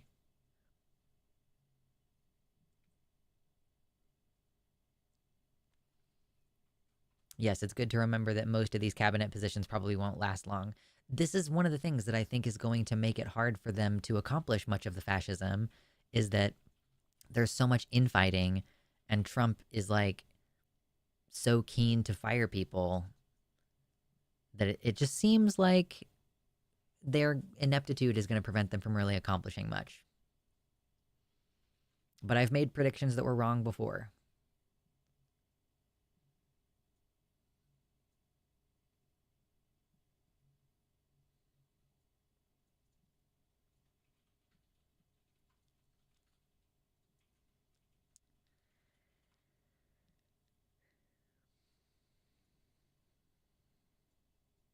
Yeah, anybody who disagrees gets fired. You're fired. You're fired.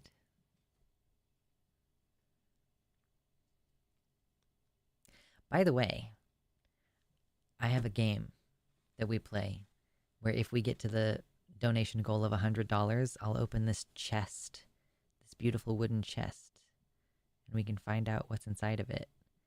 Ooh, oh, I wonder what's in there.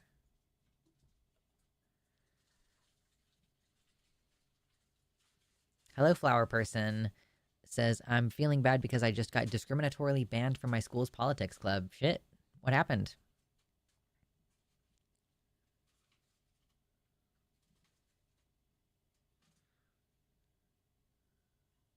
Dark Shore really do be a shore that is dark. I know, I don't like Dark Shore very much.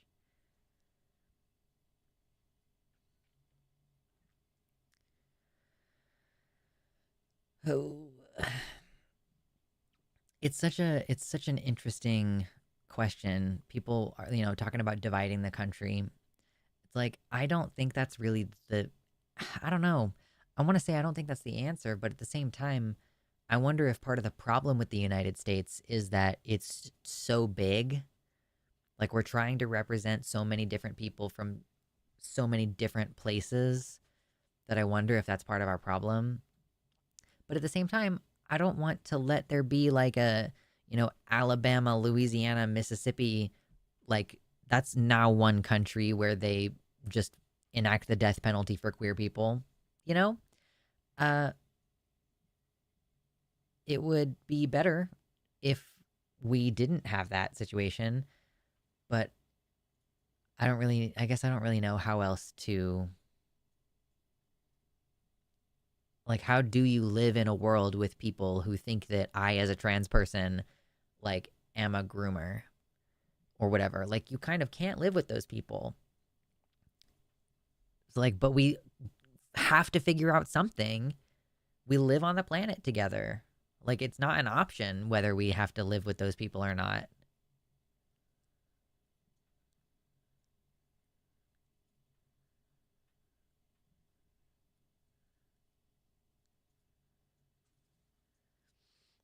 At the school politics club, I basically made it a point to talk about transphobic policies and call out racism and transphobic ideas there, and they saw me as, quote, dramatic trans stereotype and banned me, despite saying to me that they, quote, couldn't do anything to the people saying the racist and transphobic stuff. Yeah, it's the squeaky wheel thing. Like, when you draw attention to the problem, they view you as the problem as opposed to viewing the problem as the problem. Like, there wouldn't be a problem if you just wouldn't point out the problem. So, like, you know that they could ban someone from the group for being racist and transphobic, but they are more comfortable keeping those people around. It's dumb.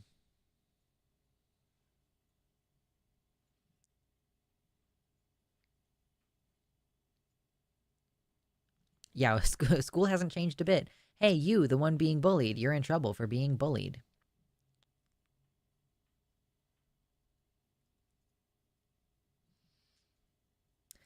The Russians during the Soviet Union always wanted the United States to, quote, balkanize into at least 5 different zones. They thought it would be easier to defeat us politically and militarily. Our enemies would love it. I mean, yeah, that's, I guess the problem is that it's like the difference of like trying to figure out what would be best for people here. Like, would it be easier to govern us if we weren't having to represent 300 fucking million people? With a grand total of a couple hundred representatives at the federal level, that might be better for us. But then, yeah, we are living in a world where, like, there are other countries that would super invade us or cause trouble with us otherwise if they could get away with it. Like, if we, even for one moment, if we seem like we're not going to be the strongest person on the schoolyard, it's just dumb. And this is where, like, I turn my brain off and I start thinking about World of Warcraft.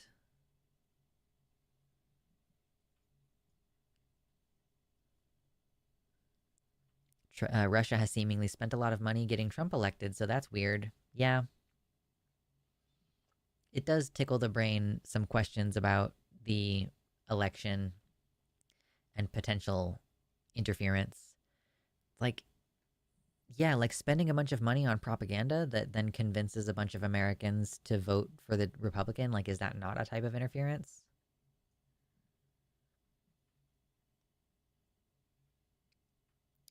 Was I responsible for this with my Dark Shore comment? No, I've been playing like a lot of WoW lately. My partner and I picked up a new sub so that we could play together, and then we play together a lot, and we also play solo a lot, and like I don't really play a lot of other games.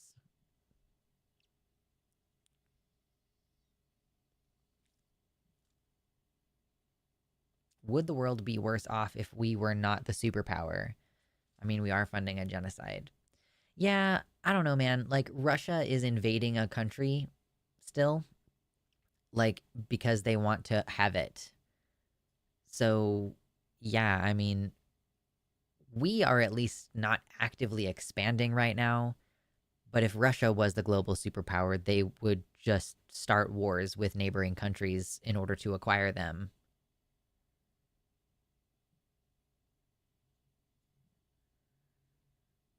I do not know what you're referring to, Sophie.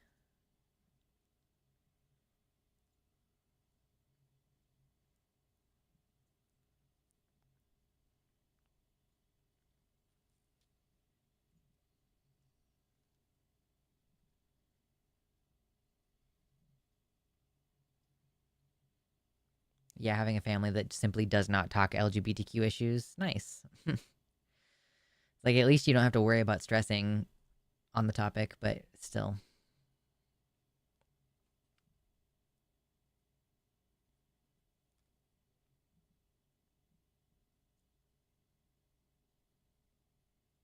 What if Sweden became the global superpower?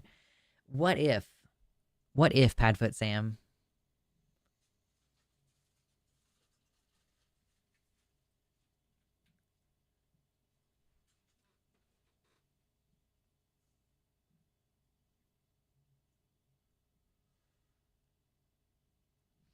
John says Russian bots promoting Trump for 3 elections, right wing podcasts funded by Russia, Trump's advisors going to jail for colluding with oligarchs, and Trump praising Putin. Nothing to see here.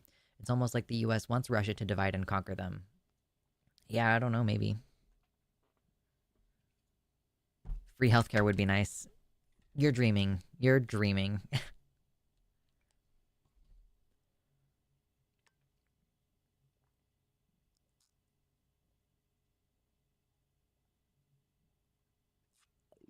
I didn't expect to become like an amateur foreign policy expert. you know, like I didn't expect to become a commentator on foreign policy, but this is the situation that we're in.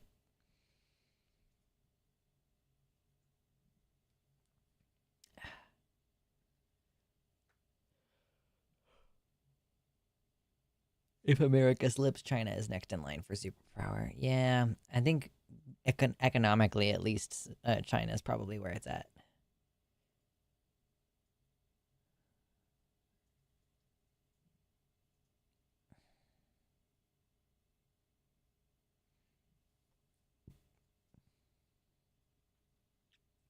The Swedes have proved in more than a dozen simulations that one of their 500,000 diesel subs could kill one of our $20 billion carriers at the cost of its own life. Yeah, could the Swedes just like take out all of our military apparatus with drone subs? Oh man, that's pretty funny. Just let Sweden take over. Let's just sign paperwork to give all of the USA to Sweden. National Healthcare Service. I don't actually know if it would be better. Where's Max when you need them? It's one of our community members and former mods.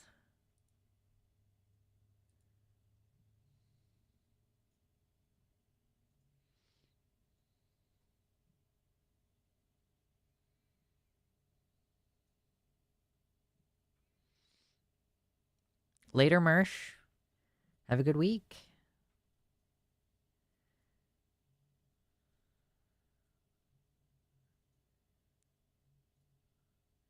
UK submarines often sink US carriers in exercises. The US often gets whipped in NATO exercises of all kinds. I guess our military fucking sucks, actually.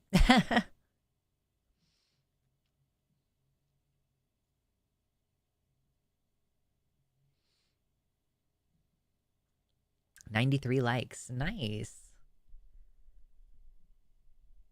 We have... I can't do math right now. Yeah, we have $73 left to open the box. So we get $73 in donations. I will open the box and consider that a successful stream.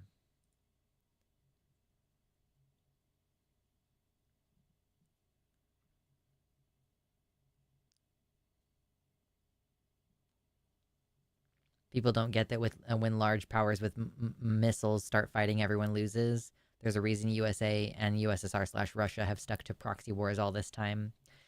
I mean, yeah, there is. I'm glad that there is some level of hesitance to get into the, serious global nuclear armaments.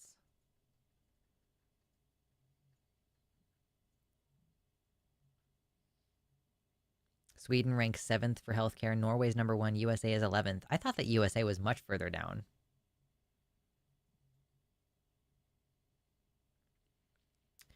Kitty says we stopped having diesel subs to have a fully nuclear fleet. Sounds powerful, but they have the problem of the reactor never stops making noise. You cannot turn it off and go silent. A diesel sub can go full silent and coast for miles with no signal to give it away. Terrifying. Yeah, wasn't that a bit in oh shit, what's that movie called? Oh no. I forgot the name of the movie. It's a submarine movie. And at one point they do just turn off the submarine and just kind of chill. China has started building a lot of new diesel subs suddenly too. Great. That's great. I'm getting to a point in this conversation where I'm just like, I have no commentary. Down Periscope. Thank you. It was Down Periscope. What a fun movie. What a fun film. Not The Hunt for Red October. No. That's a serious movie. It was Down Periscope. Interstellar is a submarine movie? Oh, God. I haven't seen any news about Markiplier's submarine movie. Or is it submarine or is it space? It's kind of like both.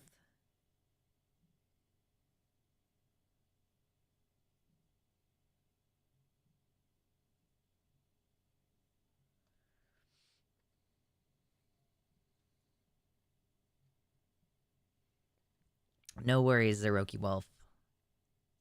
I know it's getting toward the holidays, so people are going to be focusing on that too. Submarine in a blood ocean on a moon or something. Yeah.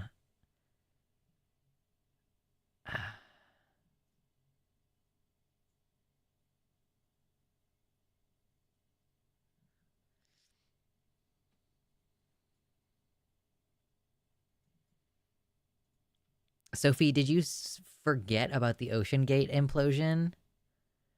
I actually just watched a video recently. I mean, I was kind of only half paying attention and I was listening to it, but it was like, yeah, let's explain step by step what would have happened to the Ocean Gate, even though it all happened in a split second. Like, it was like a 15-minute video. You can protract this moment. I started to watch Edge of Sleep, and then I was like, I don't want to watch this. It's just too much horror, like things moving around and flashing a bunch of grotesque images on the screen. I was like, this is not what I'm in the mood for.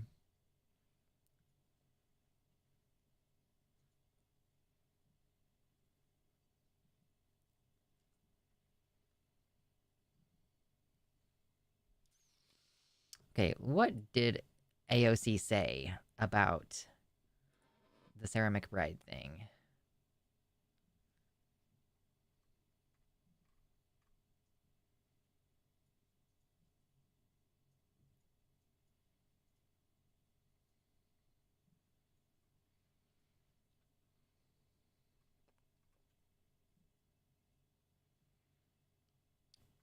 Okay, so Ocasio stood up for McBride. She says that the proposed restrictions are endangering all women and girls. And she says, if you ask them, what is your plan to enforce this is, they won't come up with an answer.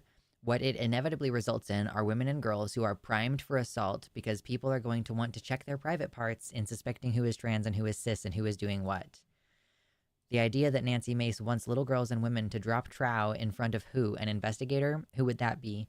Because she wants to suspect and point fingers at who she thinks is trans, it is disgusting.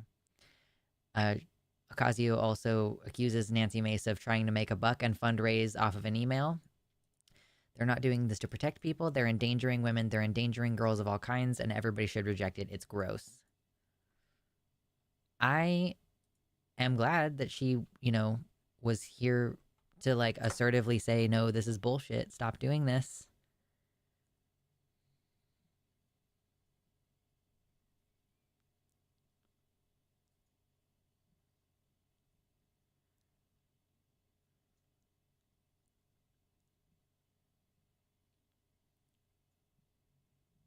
Okay, I'm going to take a little quick break to go to the restroom, and then we'll figure out what we're doing when I get back. So, I almost wish that I could just leave you with some Chapel Roan. I'm not going to do that, though. I don't think I'm allowed to do that. Okay, so I'm just going to put on some music for you guys, and then I'll be back in a minute.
Okay, I'm back. Hello. I'm back and I have a snack. Yeah, the Chapel Roan has like sent everybody.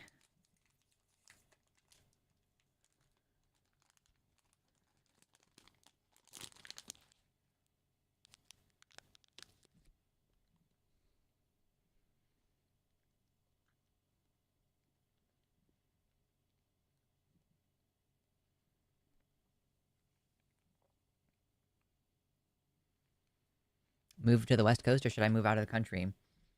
My personal plan is move to the West Coast. I think it's going to be safer in a blue state than it will be in another country. Plus, you can still vote um, for the things that affect you directly if you're still in this country, whereas you can't vote on things that impact you if you move to another country. Mm. Hello, turtle bird meat. We're having a brief snack. Snack time.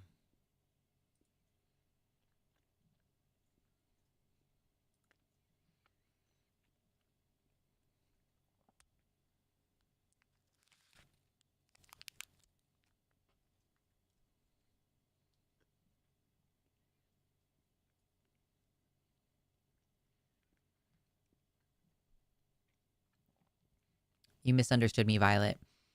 I'm not saying you can't vote in US elections if you live abroad. What I'm saying is, if you move to another country, you cannot vote on any of the things that directly impact you in that country because you can't vote in that country. Obviously, you can still vote in the US elections if you move out of the country. You're still a citizen here. Just like you still have to pay taxes here. Like you still have to pay taxes to the US, even if you don't live there.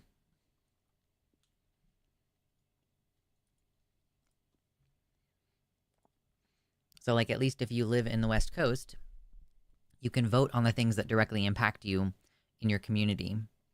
But if you move to another country, it takes years to get dual citizenship. So, for at least a short period of time, you have no control over whether you have rights and access and get deported and you have like less access to the healthcare service. Did you hear about Italy trying to entice Americans who are upset by Trump winning to move there? I had not heard about that specifically, but doesn't Italy also have a fascist in government right now? Like, correct me if I'm wrong.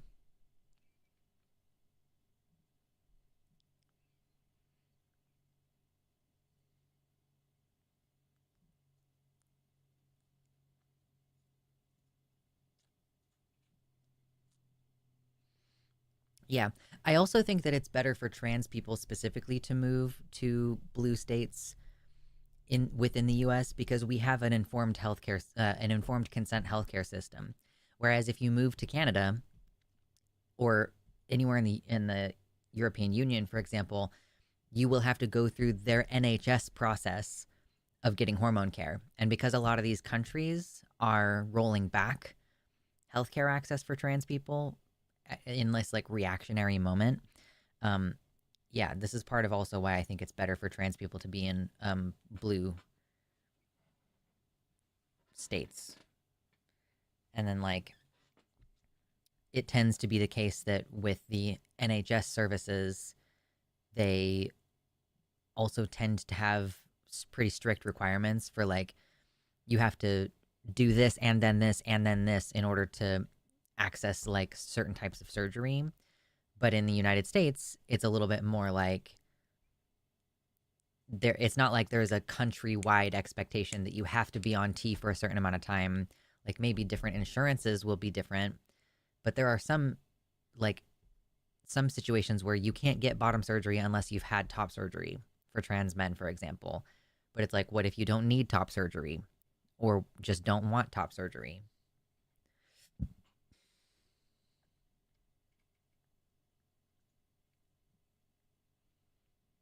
It's still not as bad in Italy for non-citizens. I mean, you're going like to take risks either way. You know, it's a risk to stay in the US, it's a risk to move. It's just about like what you personally are willing to deal with. And like, you know, honestly, lots of places in Europe are super great. They have great food, they have good education systems, like you have like walkable cities, you know, a deeper sense of connection to the culture because it's like got a longer history. Lots of great things. I would love to visit Italy. I don't know that I would want to move there. Uh,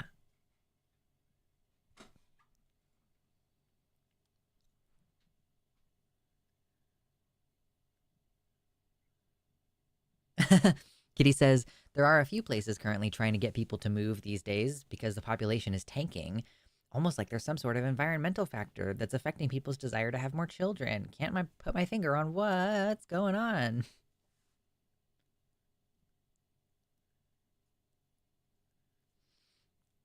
In Oregon's case, the best surgeons in our state are public health surgeons. It makes sense. They do the surgery a lot, and many of them do it because they care about trans people versus money. Nice. Yeah, I haven't looked at any surgeons in Oregon.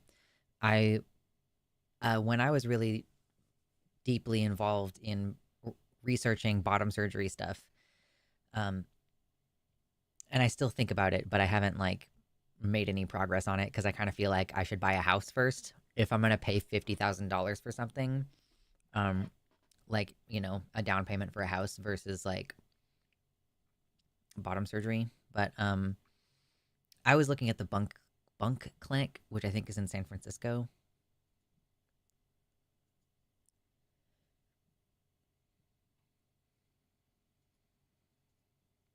France recently voted down the far right, but you'd kind of need to know French.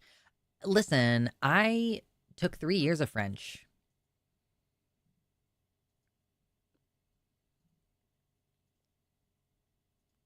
So I could probably move there.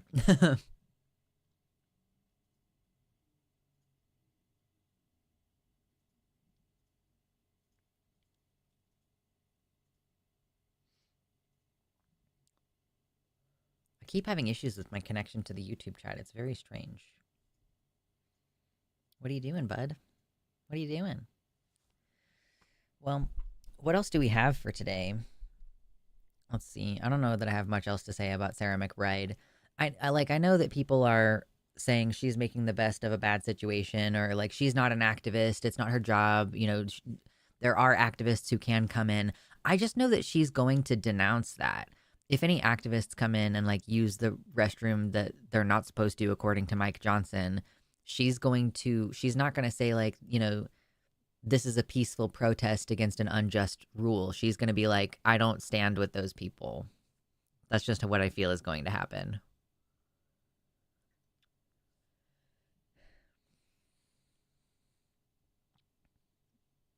I've always wanted to go to mime school, and the only one in the world is in France. I don't need to know French if I am a mime. Oh, gosh. Yeah, you shouldn't need to know French.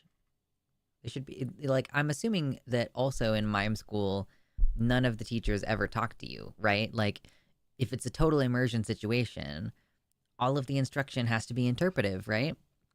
That's what makes the most sense to me. I'm being sarcastic. But it would be funny, wouldn't it? If you just go to mime school and everybody's silent all the time.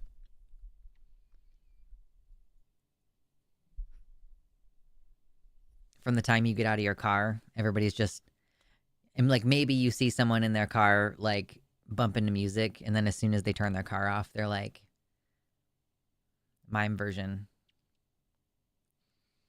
The only thing you might need to know in French is please don't punch me, since a lot of people seem to hate mimes. Wow.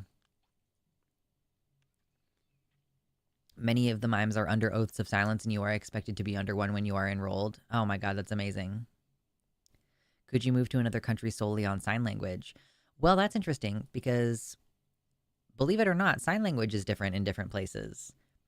Like, if you're in America, you might learn ASL, which stands for American Sign Language. Like, British Sign Language is a different dialect of sign language, and it's not 100% mutually understandable.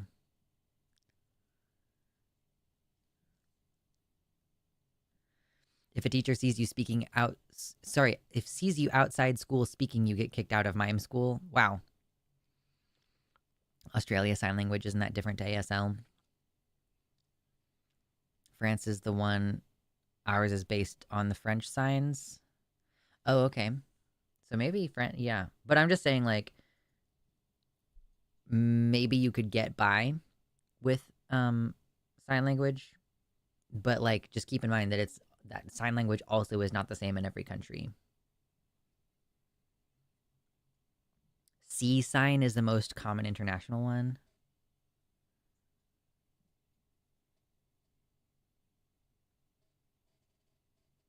Nice.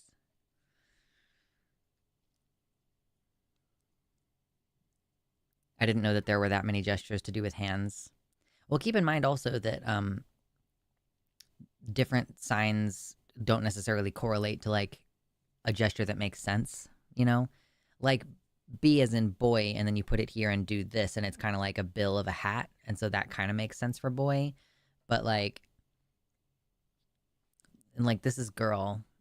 I don't know, like how does that make sense for it to be girl? Or like this is glass to like tap your teeth. That's glass or ceramic or something.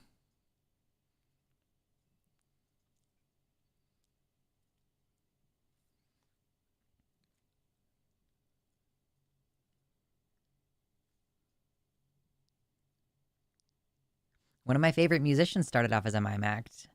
Frank Tovey slash Fad Gadget. He went to mime school and ended up becoming an early post-punk artist. That's fun. That's amusing.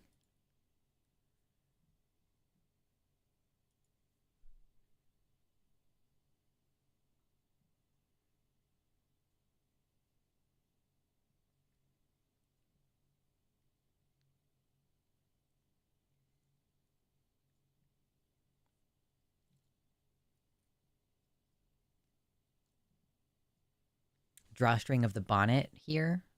Maybe. It's as reasonable as anything else.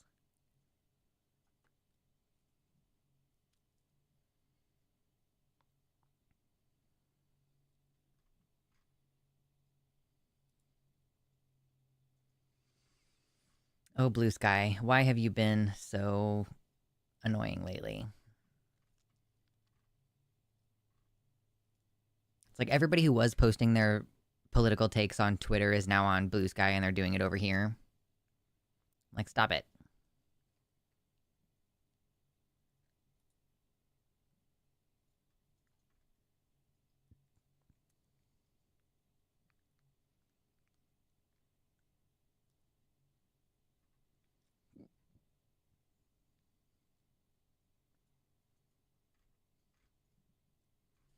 Getting distracted with a doe thread, as you do on Blue Sky.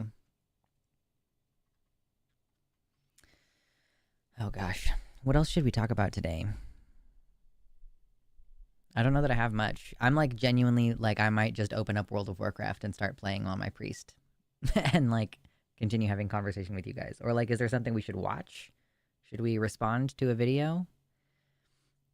I'm half tempted to respond to this Vosh VOD from 2 weeks ago, but I think I decided that I wanted to email him instead. Because he basically said some shit about COVID precautions. Like, you know how I responded to the DSA, no one wearing masks, and the criticism of them not wearing masks. Yeah, Vosh took the, do you really expect people to wear masks forever position? And so I think, I'm tempted to do it on stream, but I think it would be more appropriate to go like watch it and like if I'm going to disagree with him, I'll put together an email so that he can have access to the sources that I have and like maybe change his opinion. Are you a healing priest or shadow? Well, my priest is only like level 6. It's one that I started more recently. And I haven't decided yet. I was kind of thinking like what if I did holy and like do a lot more dungeons leveling up as opposed to questing, because I've been questing on, like a bunch of other different characters right now, and it's just, I'm kind of like tired of questing in the same 3 zones over and over again.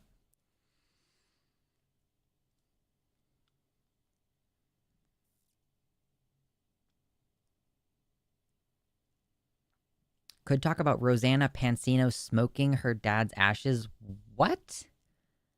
Rosanna Pansino, as in the baker, smoking her dad's ashes, like smoking them in a pipe or putting them in a smoker, or what? What?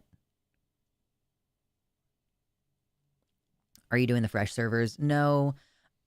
I'm guessing that in like 4 years, they will roll out fresh servers that they say will go to Wrath of the Lich King and then stop.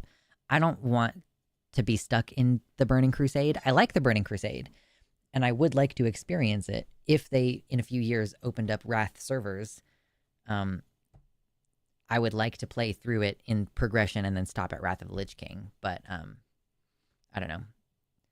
They're going to wait and do it in a few years. I think this is their new business model. I think that Blizzard's new business model... Oh, she grew weed with her dad's ashes and then smoked the weed. Okay, weird. Interesting. I did not see that. Rosanna Pansino.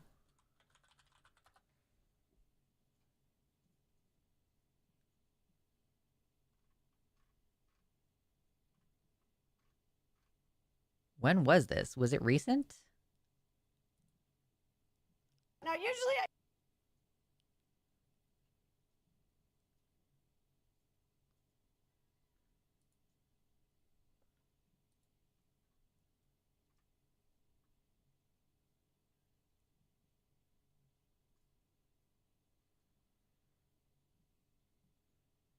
I guess she's not doing exclusively baking stuff anymore.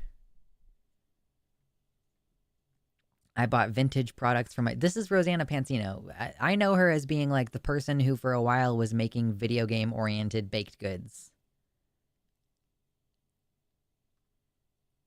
And now she's like, Logan Paul went too far. Mr. Beast is a criminal. I tested viral celebrity food products. This is a cooking video. I tried making homemade gourmet snacks. Okay, so in this, you're getting on the Claire, who used to work for... Yeah, she's posted at least 3 videos. Okay, so she's been posting videos about Mr. Beast. Okay, Mr. Beast is gross. Beast Games. The real Mr. Beast. Leaked document. Mr. Beast is dangerous. Mr. Beast is a criminal. Mr. Beast knew all along. Like, okay, I don't really know what the deal is with that, but okay. The news about Mr. Beast Beast Games is disturbing. Little 5-minute vertical video. Another Mr. Beast Beast Games video. Strange. I am not seeing... I'm like also very distracted by the Mr. Beast thing, but I'm not seeing anything on here. I mean, this is just something that fucking Mythical Kitchen has been doing. Dollar Tree versus Target versus Arrow on baking challenge. But they just don't tend to do baking videos on Mythical Kitchen. Anyway.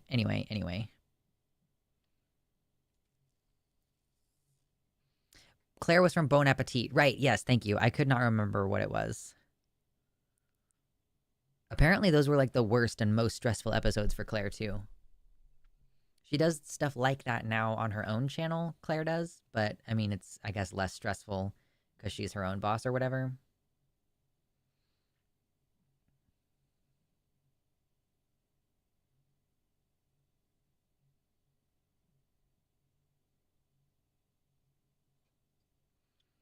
I gotta say, having a baby right now is scary, but having one around actually makes you just filled with oxytocin, and it is amazing. I really feel lucky, and also if we stop having kids and then they don't, it is harder to influence the next generation in a positive way. I know. I mean, there's lots of unwanted kids. You know, we can adopt fairly young and then raise them up. It's different, obviously, than, like, having your own kid, but I don't know. I just got a piercing that would make breastfeeding a lot more difficult, so I guess I'm trending toward not having children born from my own body.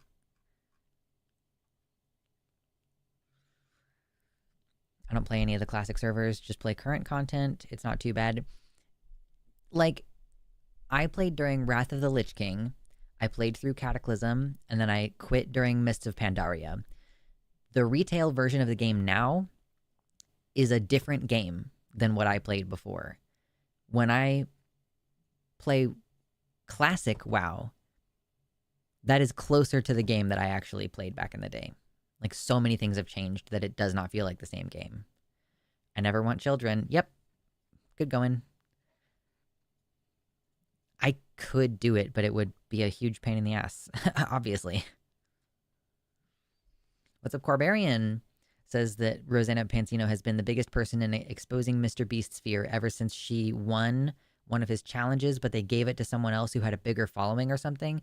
Oh, so she got personally miffed and then decided to, like, make it a problem. Which I don't hate it. I guess I don't hate it.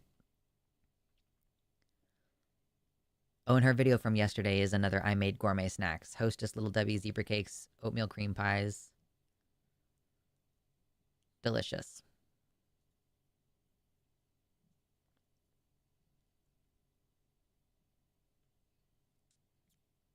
Kitty says there's going to be a lot more unwanted kids soon. Yeah, with abortion restrictions, for sure. Get some land and become a good foster parent. Or adopt a few that need somewhere good to go. Yeah. Let me adopt some kids and make them work on my farm. There's no ethical problems with that. No ethical problems whatsoever. No. Shush. Thank you. I do not want to watch a Rosanna Pansino video right now.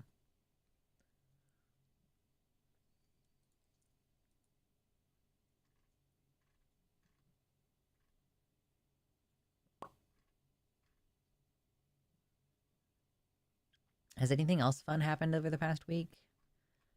You would think that I would have a lot to talk about because I didn't stream on Wednesday, but in fact, that is not the case.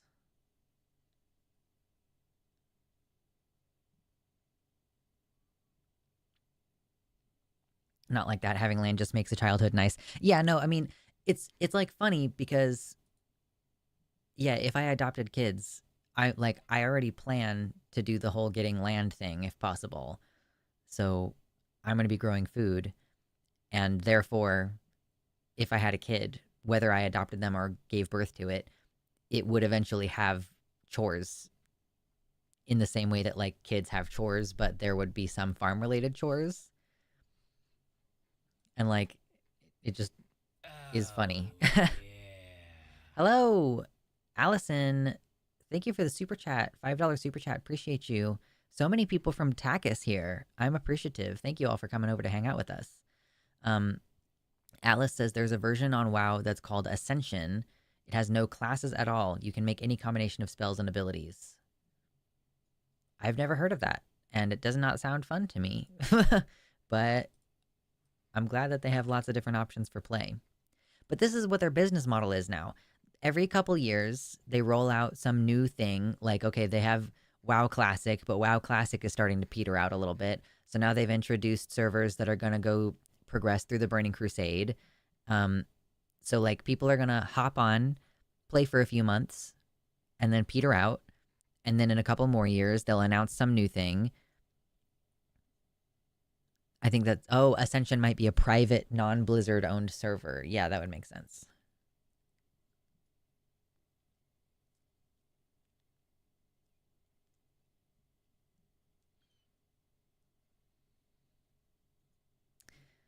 Barbarian says, Rosanna has been, she's exposed a lot of effed up things Beast Productions has done, like with the Amazon show and everything. Seems like she was the wrong person to myth. But yes, I too remembered her from Nerdy Gummies, so it kind of came out of nowhere. Yeah. It's interesting.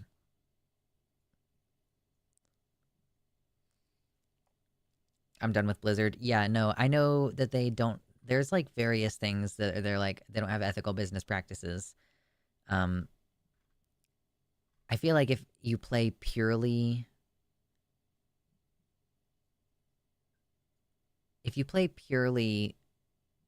indie games, you might be able to avoid contributing to some horrendous thing.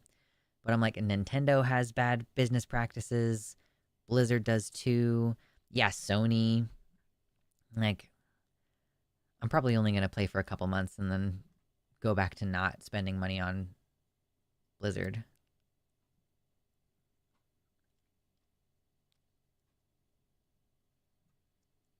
Former roommate of mine was literally in the Cosby Suite photo. I don't actually know the particular photo you refer to.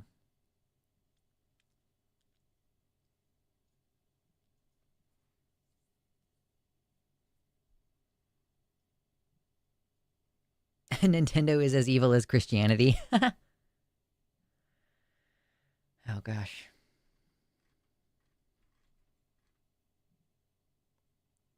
Yeah, how many game companies that are AAA aren't guilty of shady stuff? This is the question. I like it's like how I spent years not shopping at Walmart and instead I would shop at like Target or Kroger or local if I could afford it. Um uh but like all I was doing this entire time was spending more money on groceries. Like I haven't impacted the Walmart franchise. I haven't impacted their ubiquity or whatever.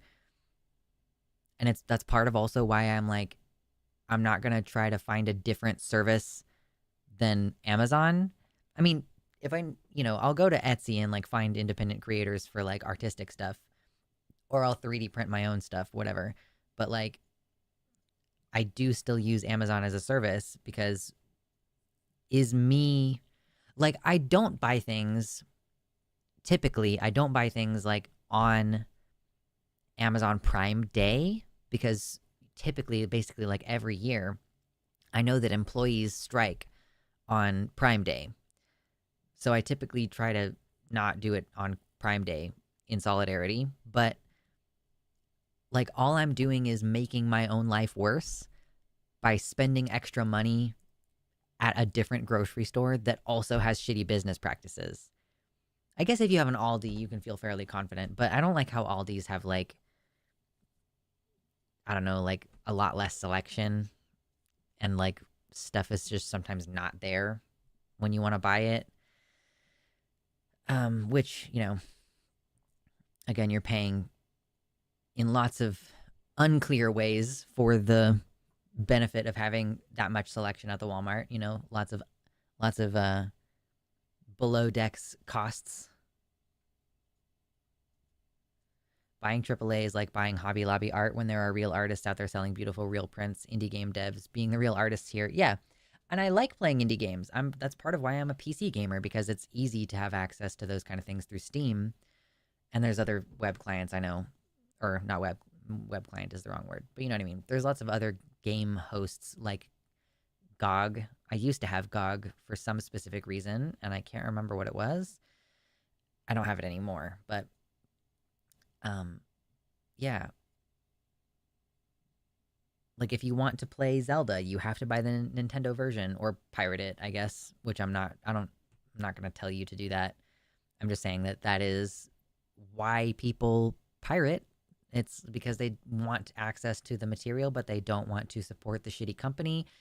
And also, especially with this like concept that you don't actually own your games, that they can just take your game down off the library and not be supported, and then you just are like not able to play a game that you paid $60 for. Like, of course, people are gonna pirate shit.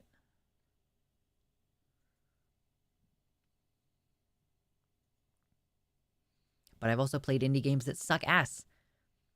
Because it's, especially if it's a team of like one person, they're just gonna put out whatever the game is at the end of the game, like without necessarily having playtesters, without necessarily having the intention of actively patching the game. Like I've played some bad indie games.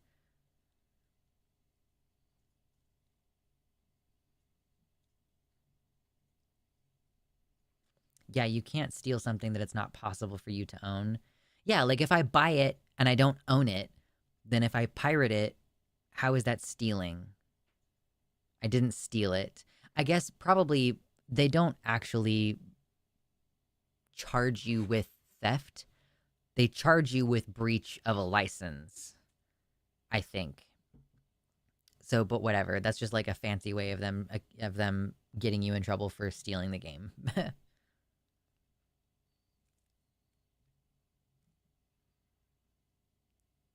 I'm playing Bulwark Chronicles right now. The whole thing was made by one guy. He rendered the entire game using only shaders. It is beautiful. I am enjoying the fuck out of it. Nice. Yeah, it's breach of copyright that they charge you with. Yeah, it's because of the intellectual property. It's an intellectual property crime.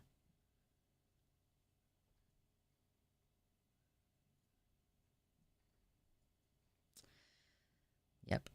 It also runs on a potato.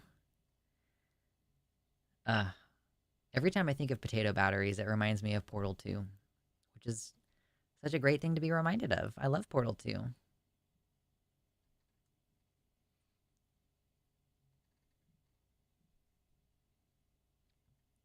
IP should not exist. I honestly don't know enough about intellectual property laws. And it's like, of course, I'm coming from the perspective of an independent creator as opposed to like a big company. Like, would it make sense to have IP? I don't know. Like, can IP be gotten rid of so long as we have capitalism? Or is IP. I don't know. It's like IP doesn't even protect smaller creators from plagiarism. That was one of the points of H Bomber Guy's plagiarism video, is that, you know, these laws that, you know, you would ostensibly think are going to protect people from having their ideas stolen by giant companies. Like, it doesn't.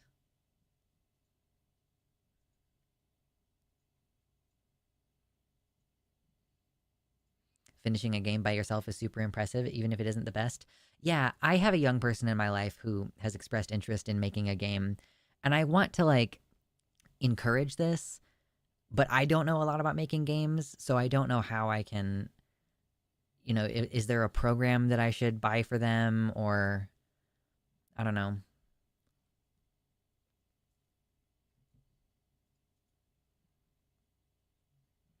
Copyright law is bullshit. I think if it's 20 years old, it should be available for others to take a crack at. I definitely think that it lasts too long.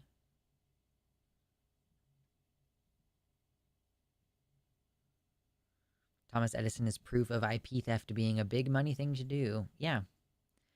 But, like, if we didn't have a society that was reliant on money and, like, all that shit, like, that's what makes AI art so bad. Like, AI art, quote unquote, like images generated by AI, are bad in large part because it has a material harm on artists. Like, people are willing to pay $8 for an AI machine, but they're not willing to pay $30 to have a human person make the thing and have to coordinate, and it takes time and whatever, and they can't just type in a different prompt and get like instantaneous gratification, whatever. Like, it's a back and forth process working with an independent artist. I know, because I've done that before. Like, so I don't know. Like, if we did not have a profit motive, does AI hurt artists? No, I think in that case you could then have more fun inviting the question of philosophically what counts as art.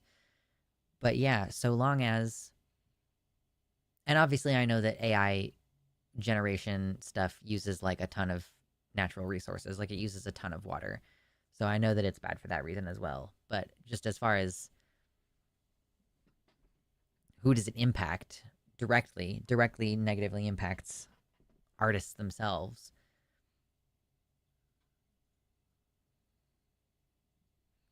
There are good free game engines like Go.Unity, and I think Unreal is also free to use. I've tried to make a game by myself so many times. It's hard to project manage yourself, and scoping plus design can be overwhelming if you are scatterbrained. Yeah, what's like a really simple video game that you could make?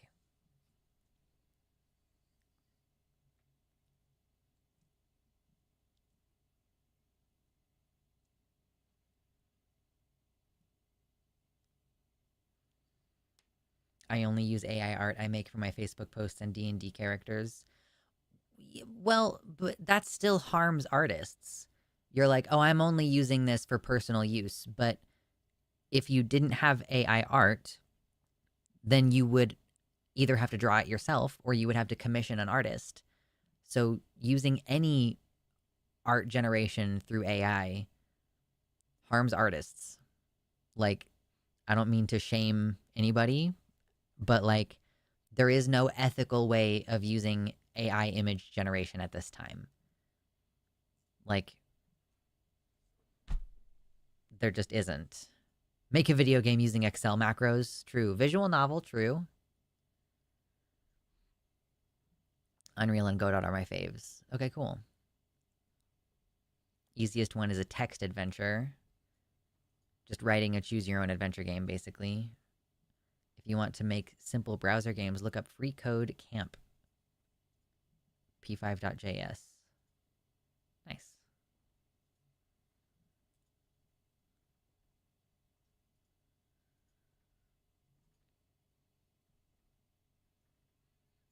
Unfortunately, Unreal takes a lot of resources. Okay, fair enough.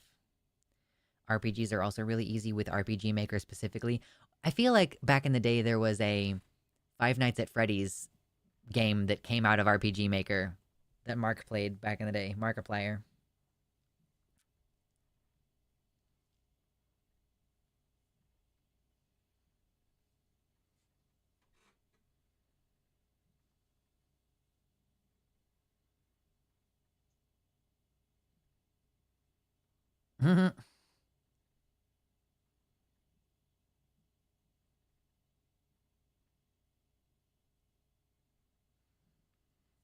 I am terrible about picking at the skin on my face.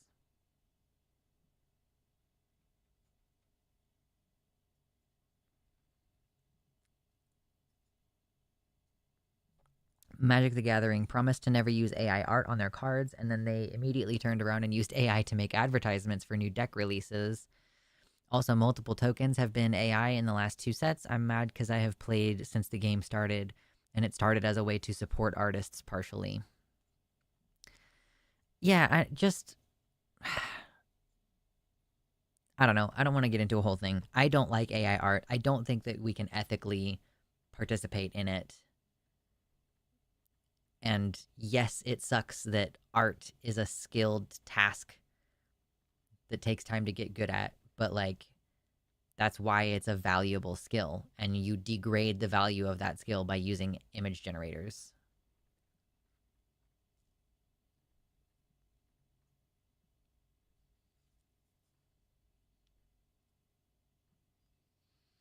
Visual novel, visual novel. Everybody says visual novel. Yeah, but this is a young person who doesn't like to write very much. So trying to recreate Tetris or something might be more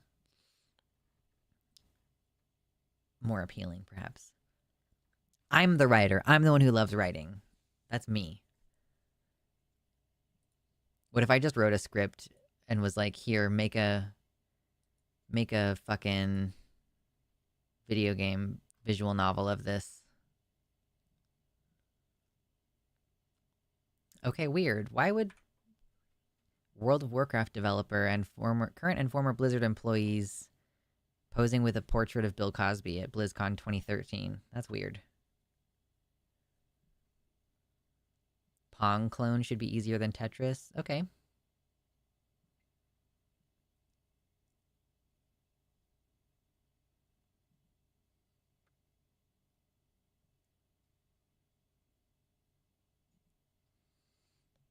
Katie points out that no current AI model has been trained ethically. There's no ethical AI art currently. They've all been trained on stolen art.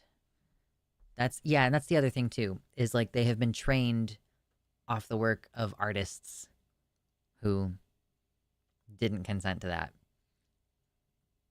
And then they're making money that the artists are not making.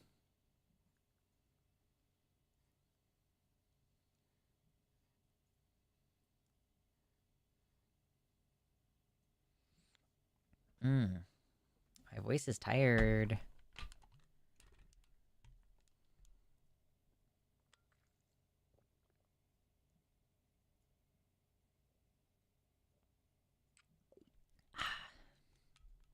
Water's so good for you. Well, what do we want to do for the rest of the show, guys? I might not be on for a whole lot longer. OpenAI straight up copied the entire DeviantArt site. Yeah.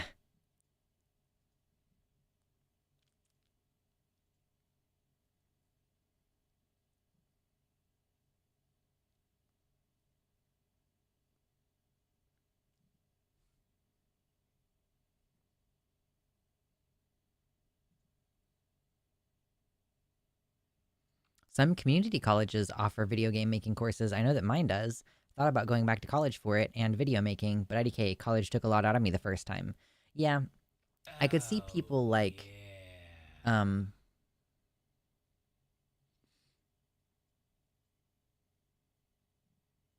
taking a class or two at a time. Maybe, maybe that's the way to go. Alice, thank you for another $5 donation. Says, I was a paid artist in the Navy and I was trained off of other artists. Everything I learned was from other artists. Yeah. I think that people see a distinction between like other artists taught me what I know versus like it's different if you're functionally just tracing. Like, and I know that technically speaking, this is not how AI generates images, but like functionally, it's the equivalent of like if you had personally, you're like, I have a bunch of artwork that other people have made, and I am going to trace this part from this one and this part from this one, and then create an image that is technically mine and technically transformative. When we know that like tracing is considered unethical, or it's like it's maybe a thing that you can do to learn, but that it is directly copying someone else's work. So I think that that's where people are like, well, even if a person was doing this, like if a person deliberately ripped off another artist's style, that would be at the very minimum socially unacceptable, if not legally actionable, because it is in some cases. So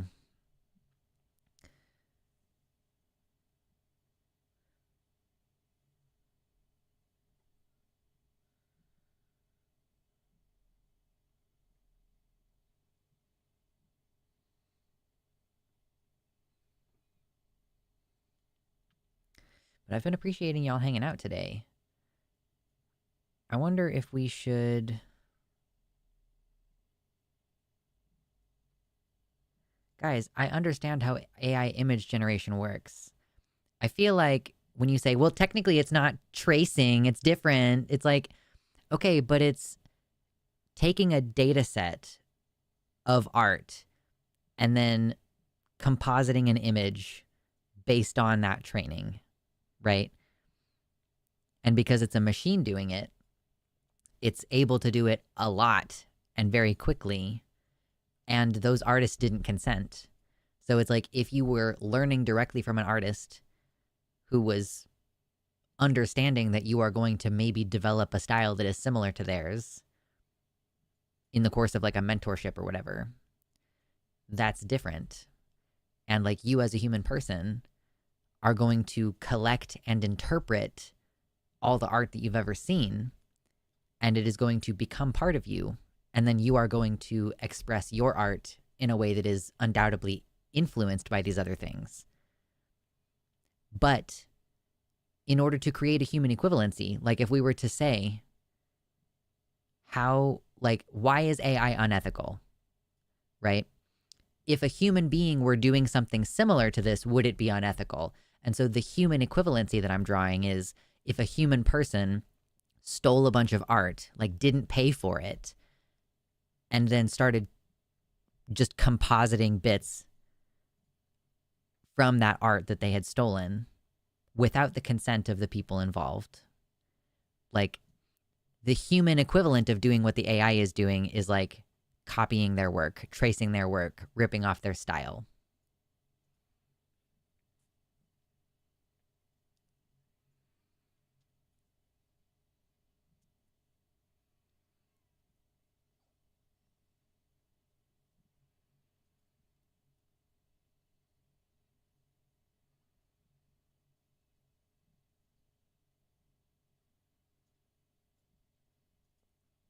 But anyway, I find this conversation kind of frustrating at times. So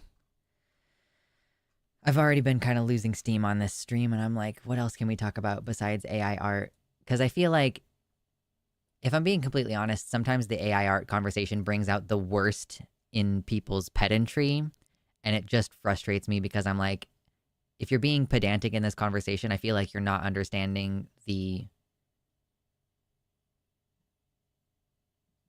core problem, if that makes any sense.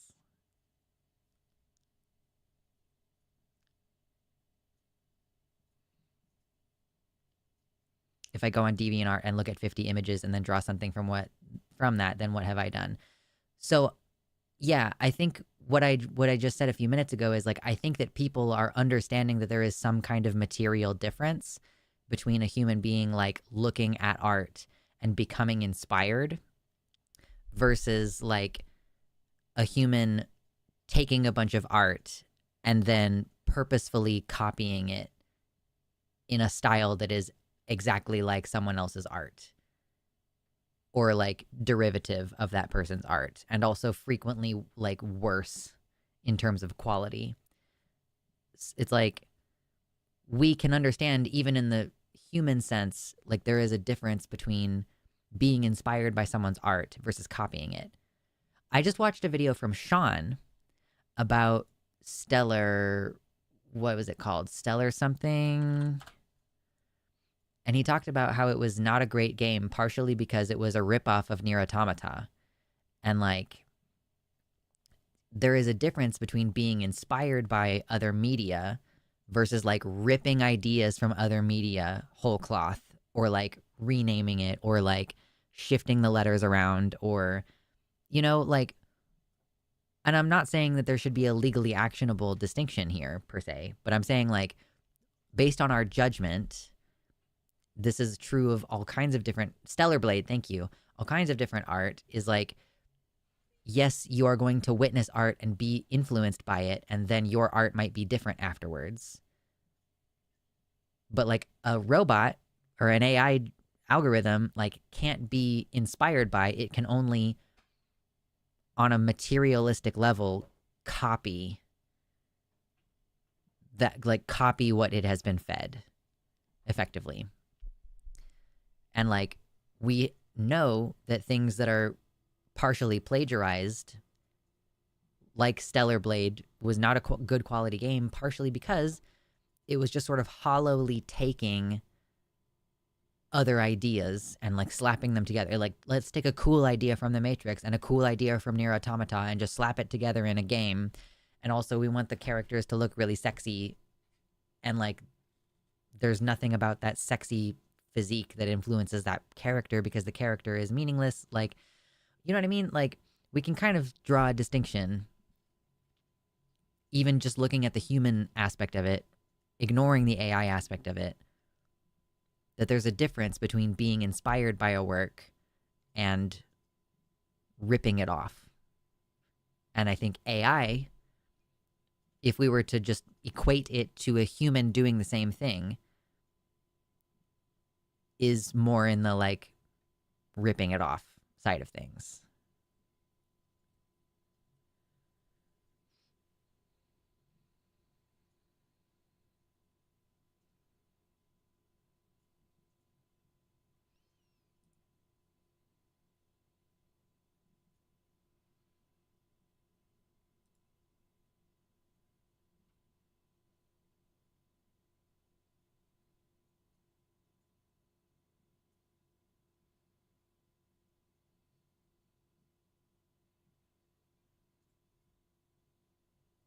Sky says automating art feels different than automatic production of products too. Yeah, that's another good point.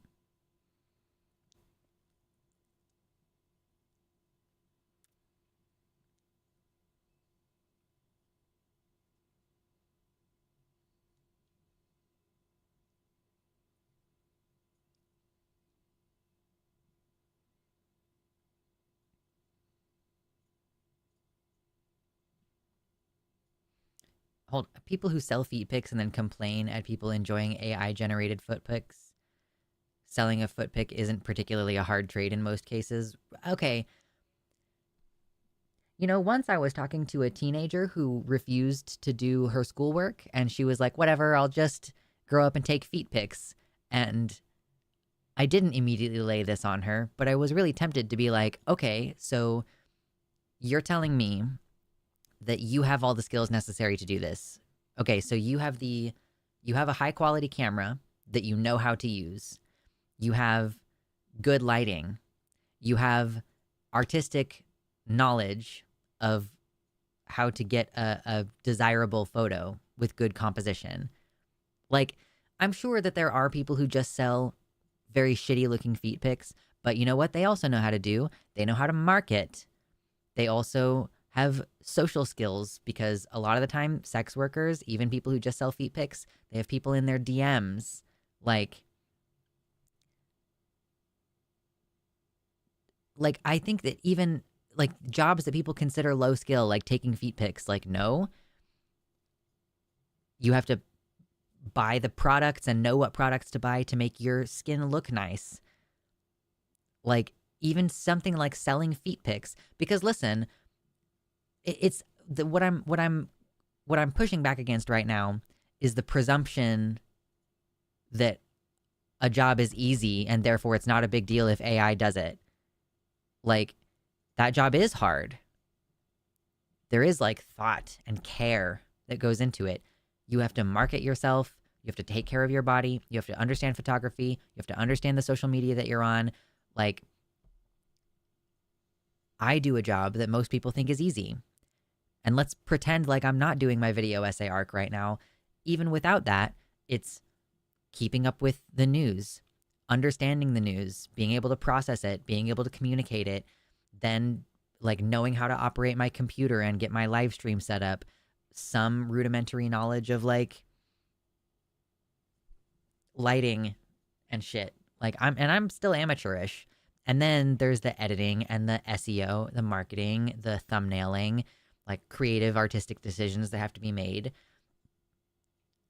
Like just because you think this job is easy, therefore it's not that big of a deal if AI takes over it. It's like all of the problem is that all of these things are like it devalues human labor is the problem that I'm running into.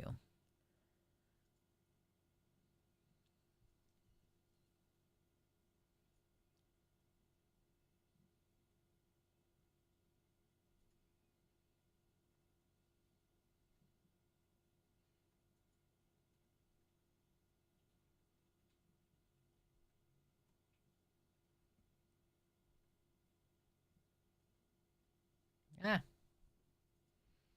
gnats.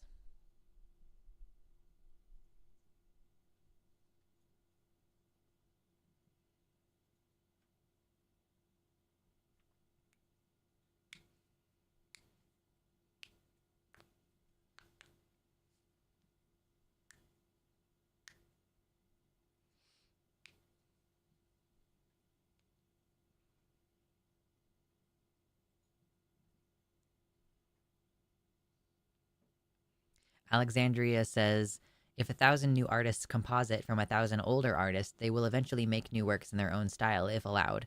AI does this, and when AI gets to AI generated works as their dataset, it gets noticeably worse. Yeah.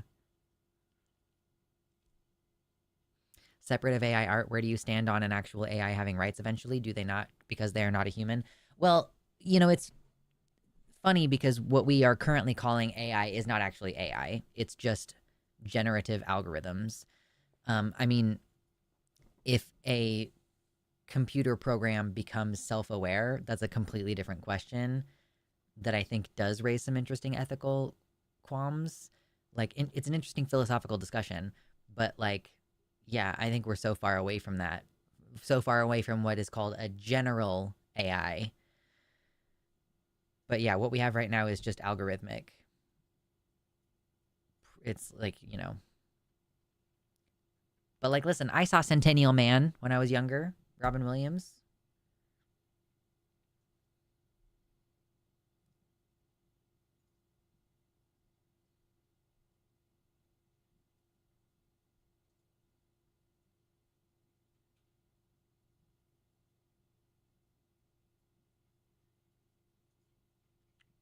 Violet, I always feel like you are purposefully obfuscating these discussions. And I know that, well, it's like you have said before, like when we have this conversation in the Discord, you have said before that you're not obfuscating things on purpose. But like you keep doing it and you keep not understanding that like you're making like apples to oranges comparisons. So it's like we're trying to talk about how this one particular thing is unethical because of very specific comparable things that we could look at among, like, even if human beings were doing the copying and the AI wasn't doing the copying. But then you're like, well, what about sweatshops? And it's like, are you being deliberately obtuse? Because it kind of feels like maybe you're being deliberately obtuse by comparing. You're like, well, all labor is bad. Like, okay, well, fucking no shit. We're having a conversation about a very specific thing. So, like, yeah, if you want to have a more broad discussion about how all labor is bad, okay, but you're derailing a conversation about AI by doing that. You know what I'm saying? Like, it's really getting kind of annoying because we've been going around in circles like this for like months because this is a pre-existing conversation we've had on the Discord server as well.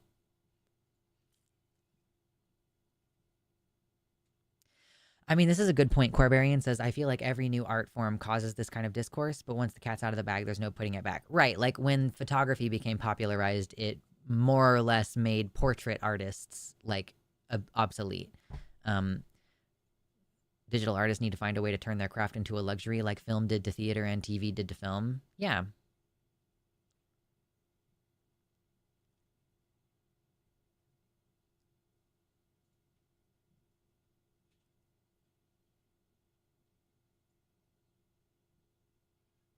I just think the discussion itself is a waste of time and the focus on AI is a distraction. I mean, if you feel like this discussion is a waste of time, you're going to hate watching any of the videos on my channel because I'm about to do a bunch of fucking media analysis shit that is definitely a waste of time. Like, everything is a waste of time.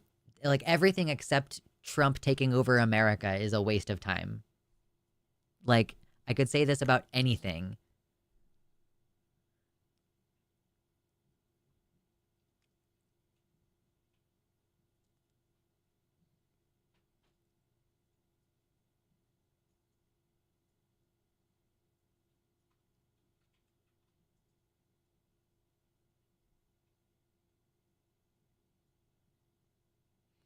As an artist, I would argue that some artists do make crap after generations of seeing other artists. Yeah.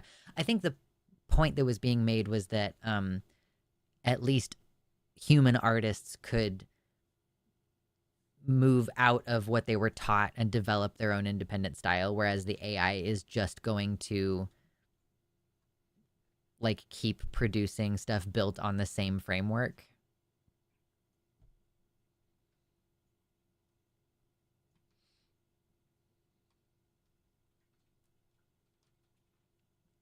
Anyway. Oh.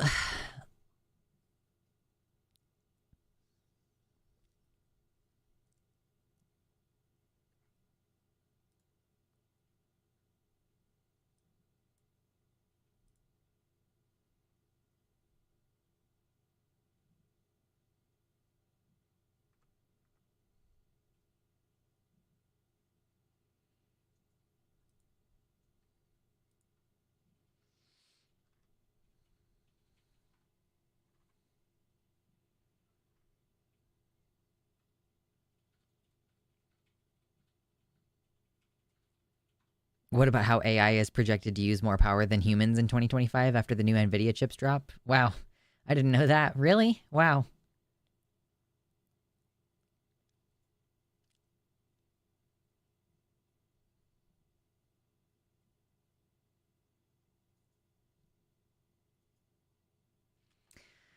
Okay. I feel like I want to do something fun toward the end. Ooh, do we have pictures in Feed the Dragon? When was the last time we looked in here? A while ago? I kind of want to do this for a bit and then get off of the stream. That's what the plan is right now.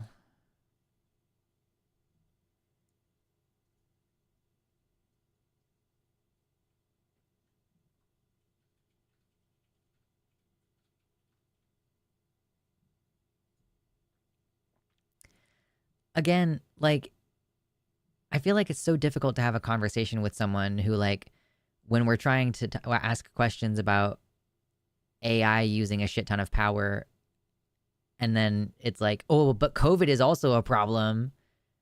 Like, okay, it just seems like you're retreating to a different position that you feel like you can defend as opposed to like addressing the problem. Like, oh, yeah, it is a problem. However, this other thing is also a problem. Like, if you don't see why it's frustrating to have a conversation like this, I'm not really sure how I can help at this point. Because it's like, oh, well, AI might solve COVID for all we know. Like, okay, and I might sprout a fucking coconut tree out of my ass tomorrow. That doesn't mean that I should continue shoving coconuts up there. You know what I'm saying? Like, at least those two concepts are more directly related than bringing up COVID randomly as like, well, AI could solve all of our problems. We don't know. We have to give it an opportunity. Like, girl, please. I'm just getting frustrated at this point.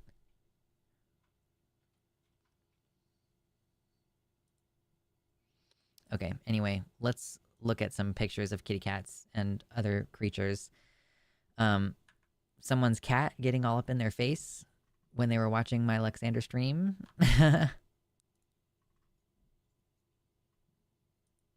Oh, tiny finger dragon. This reminds me of like a troll toy that I had at one point that I cannot remember where it came from.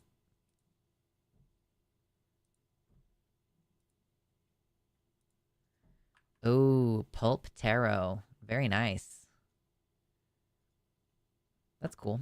It's not one that I aesthetically would have chosen for myself, but it is cool. Close up on the lover's card. Nice.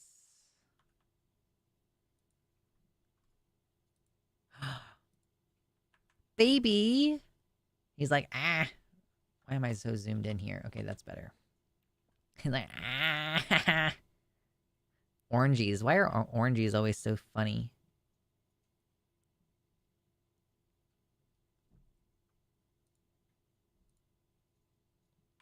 Oh. Who's these guys? Who's these babies? There's 5 cats in this picture. Is there a secret 6th cat that's hiding? Look at that cat pile. That looks like a worm cat pile. Aw. Void kitty. They just disappear into the bedspread. Void kitty. Oh, it's another void kitty. Look at your pretty stupid face. Look at you. Your cat is charging. Cutie patootie.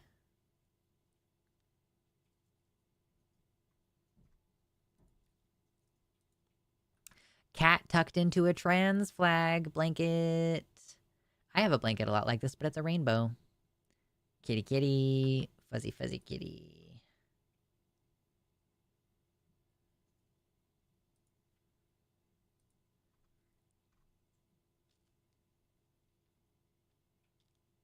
I think some people are not understanding the purpose of Feed the Dragon.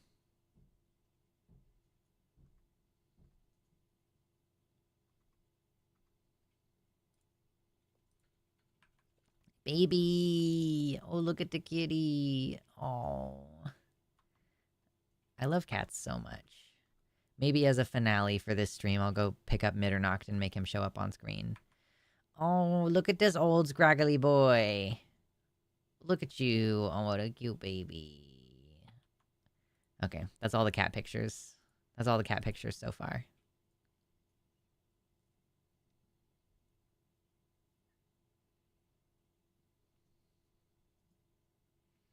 Babies.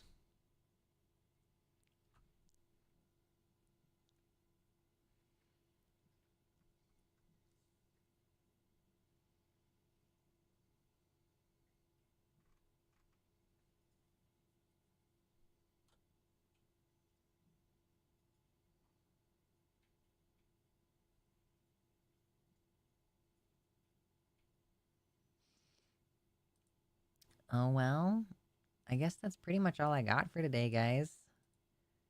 Sent you off with some beautiful kitty pictures.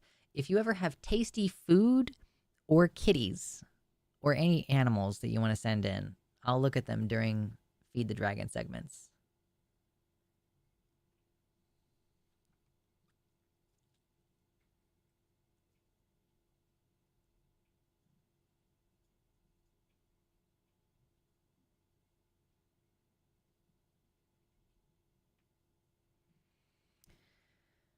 Okay.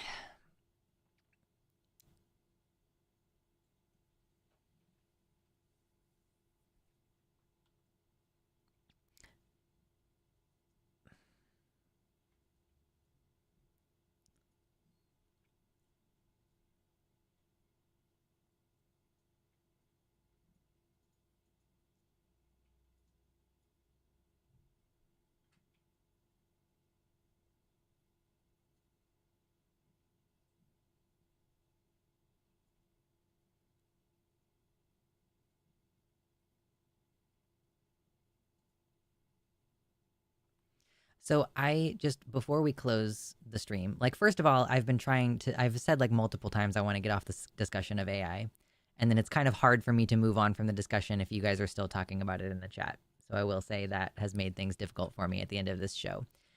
I will also say that if someone wants to claim that they are not defending AI art, that they should probably not say things like, well, AI art isn't that bad, because in the greater context, it's like, if you don't want to defend AI art, then don't do that. Like, if you are saying, I'm not trying to defend AI art, I'm not saying that AI art is good or whatever, then don't continue defending AI art. And then people maybe will stop getting the impression that you're defending AI art because you keep defending AI art. So, or like saying, well, it's not that bad because some other thing is worse. Like, all of that behavior is like defending AI art. So if you don't want people to think that you're defending AI art, then maybe you should just not do it. But anyway, yes, I was trying to get off that conversation and like wrap up with something else at the end of the show, but instead, like, we've just had like many messages about this one subject. So I guess we're just gonna end the stream with me being like kind of annoyed. So that's cool. Anyway, I'm gonna go heal from my brand new piercings that I got yesterday and eat some lunch. And we'll see what's up between now and Wednesday. Lux was just accusing me of having feelings I don't have. Well, what you said was you don't want people to think that you are defending AI. But what you have been doing is defending AI. So if you don't want people to think that you're defending AI, you should maybe think about the things that you say and how the fact that is that what you're doing is repeatedly defending AI. So I don't know. Like, I don't know how else to help you. But anyway, yeah, let's not talk about this anymore, because apparently we can't have this discussion in a way that doesn't make me just want to not stream again later this week. All right, my loves. I will see you all. I said I'm not defending it specifically. Well, you did defend it specifically is the problem. So what I'm telling you is that maybe you should review the things that you said and maybe understand that within the context of the conversation, you were defending AI art, or you were at least being like, well, it's not that bad compared to other things. Or like, I don't know. Just, you maybe didn't mean to, but what you were doing was defending AI art. So I don't know how else to help, but, you know, whatever. Maybe also don't type like way more than everybody else is typing, which is another thing that I've tried to give you advice on before. I don't know. Anyway, love you all. I will see you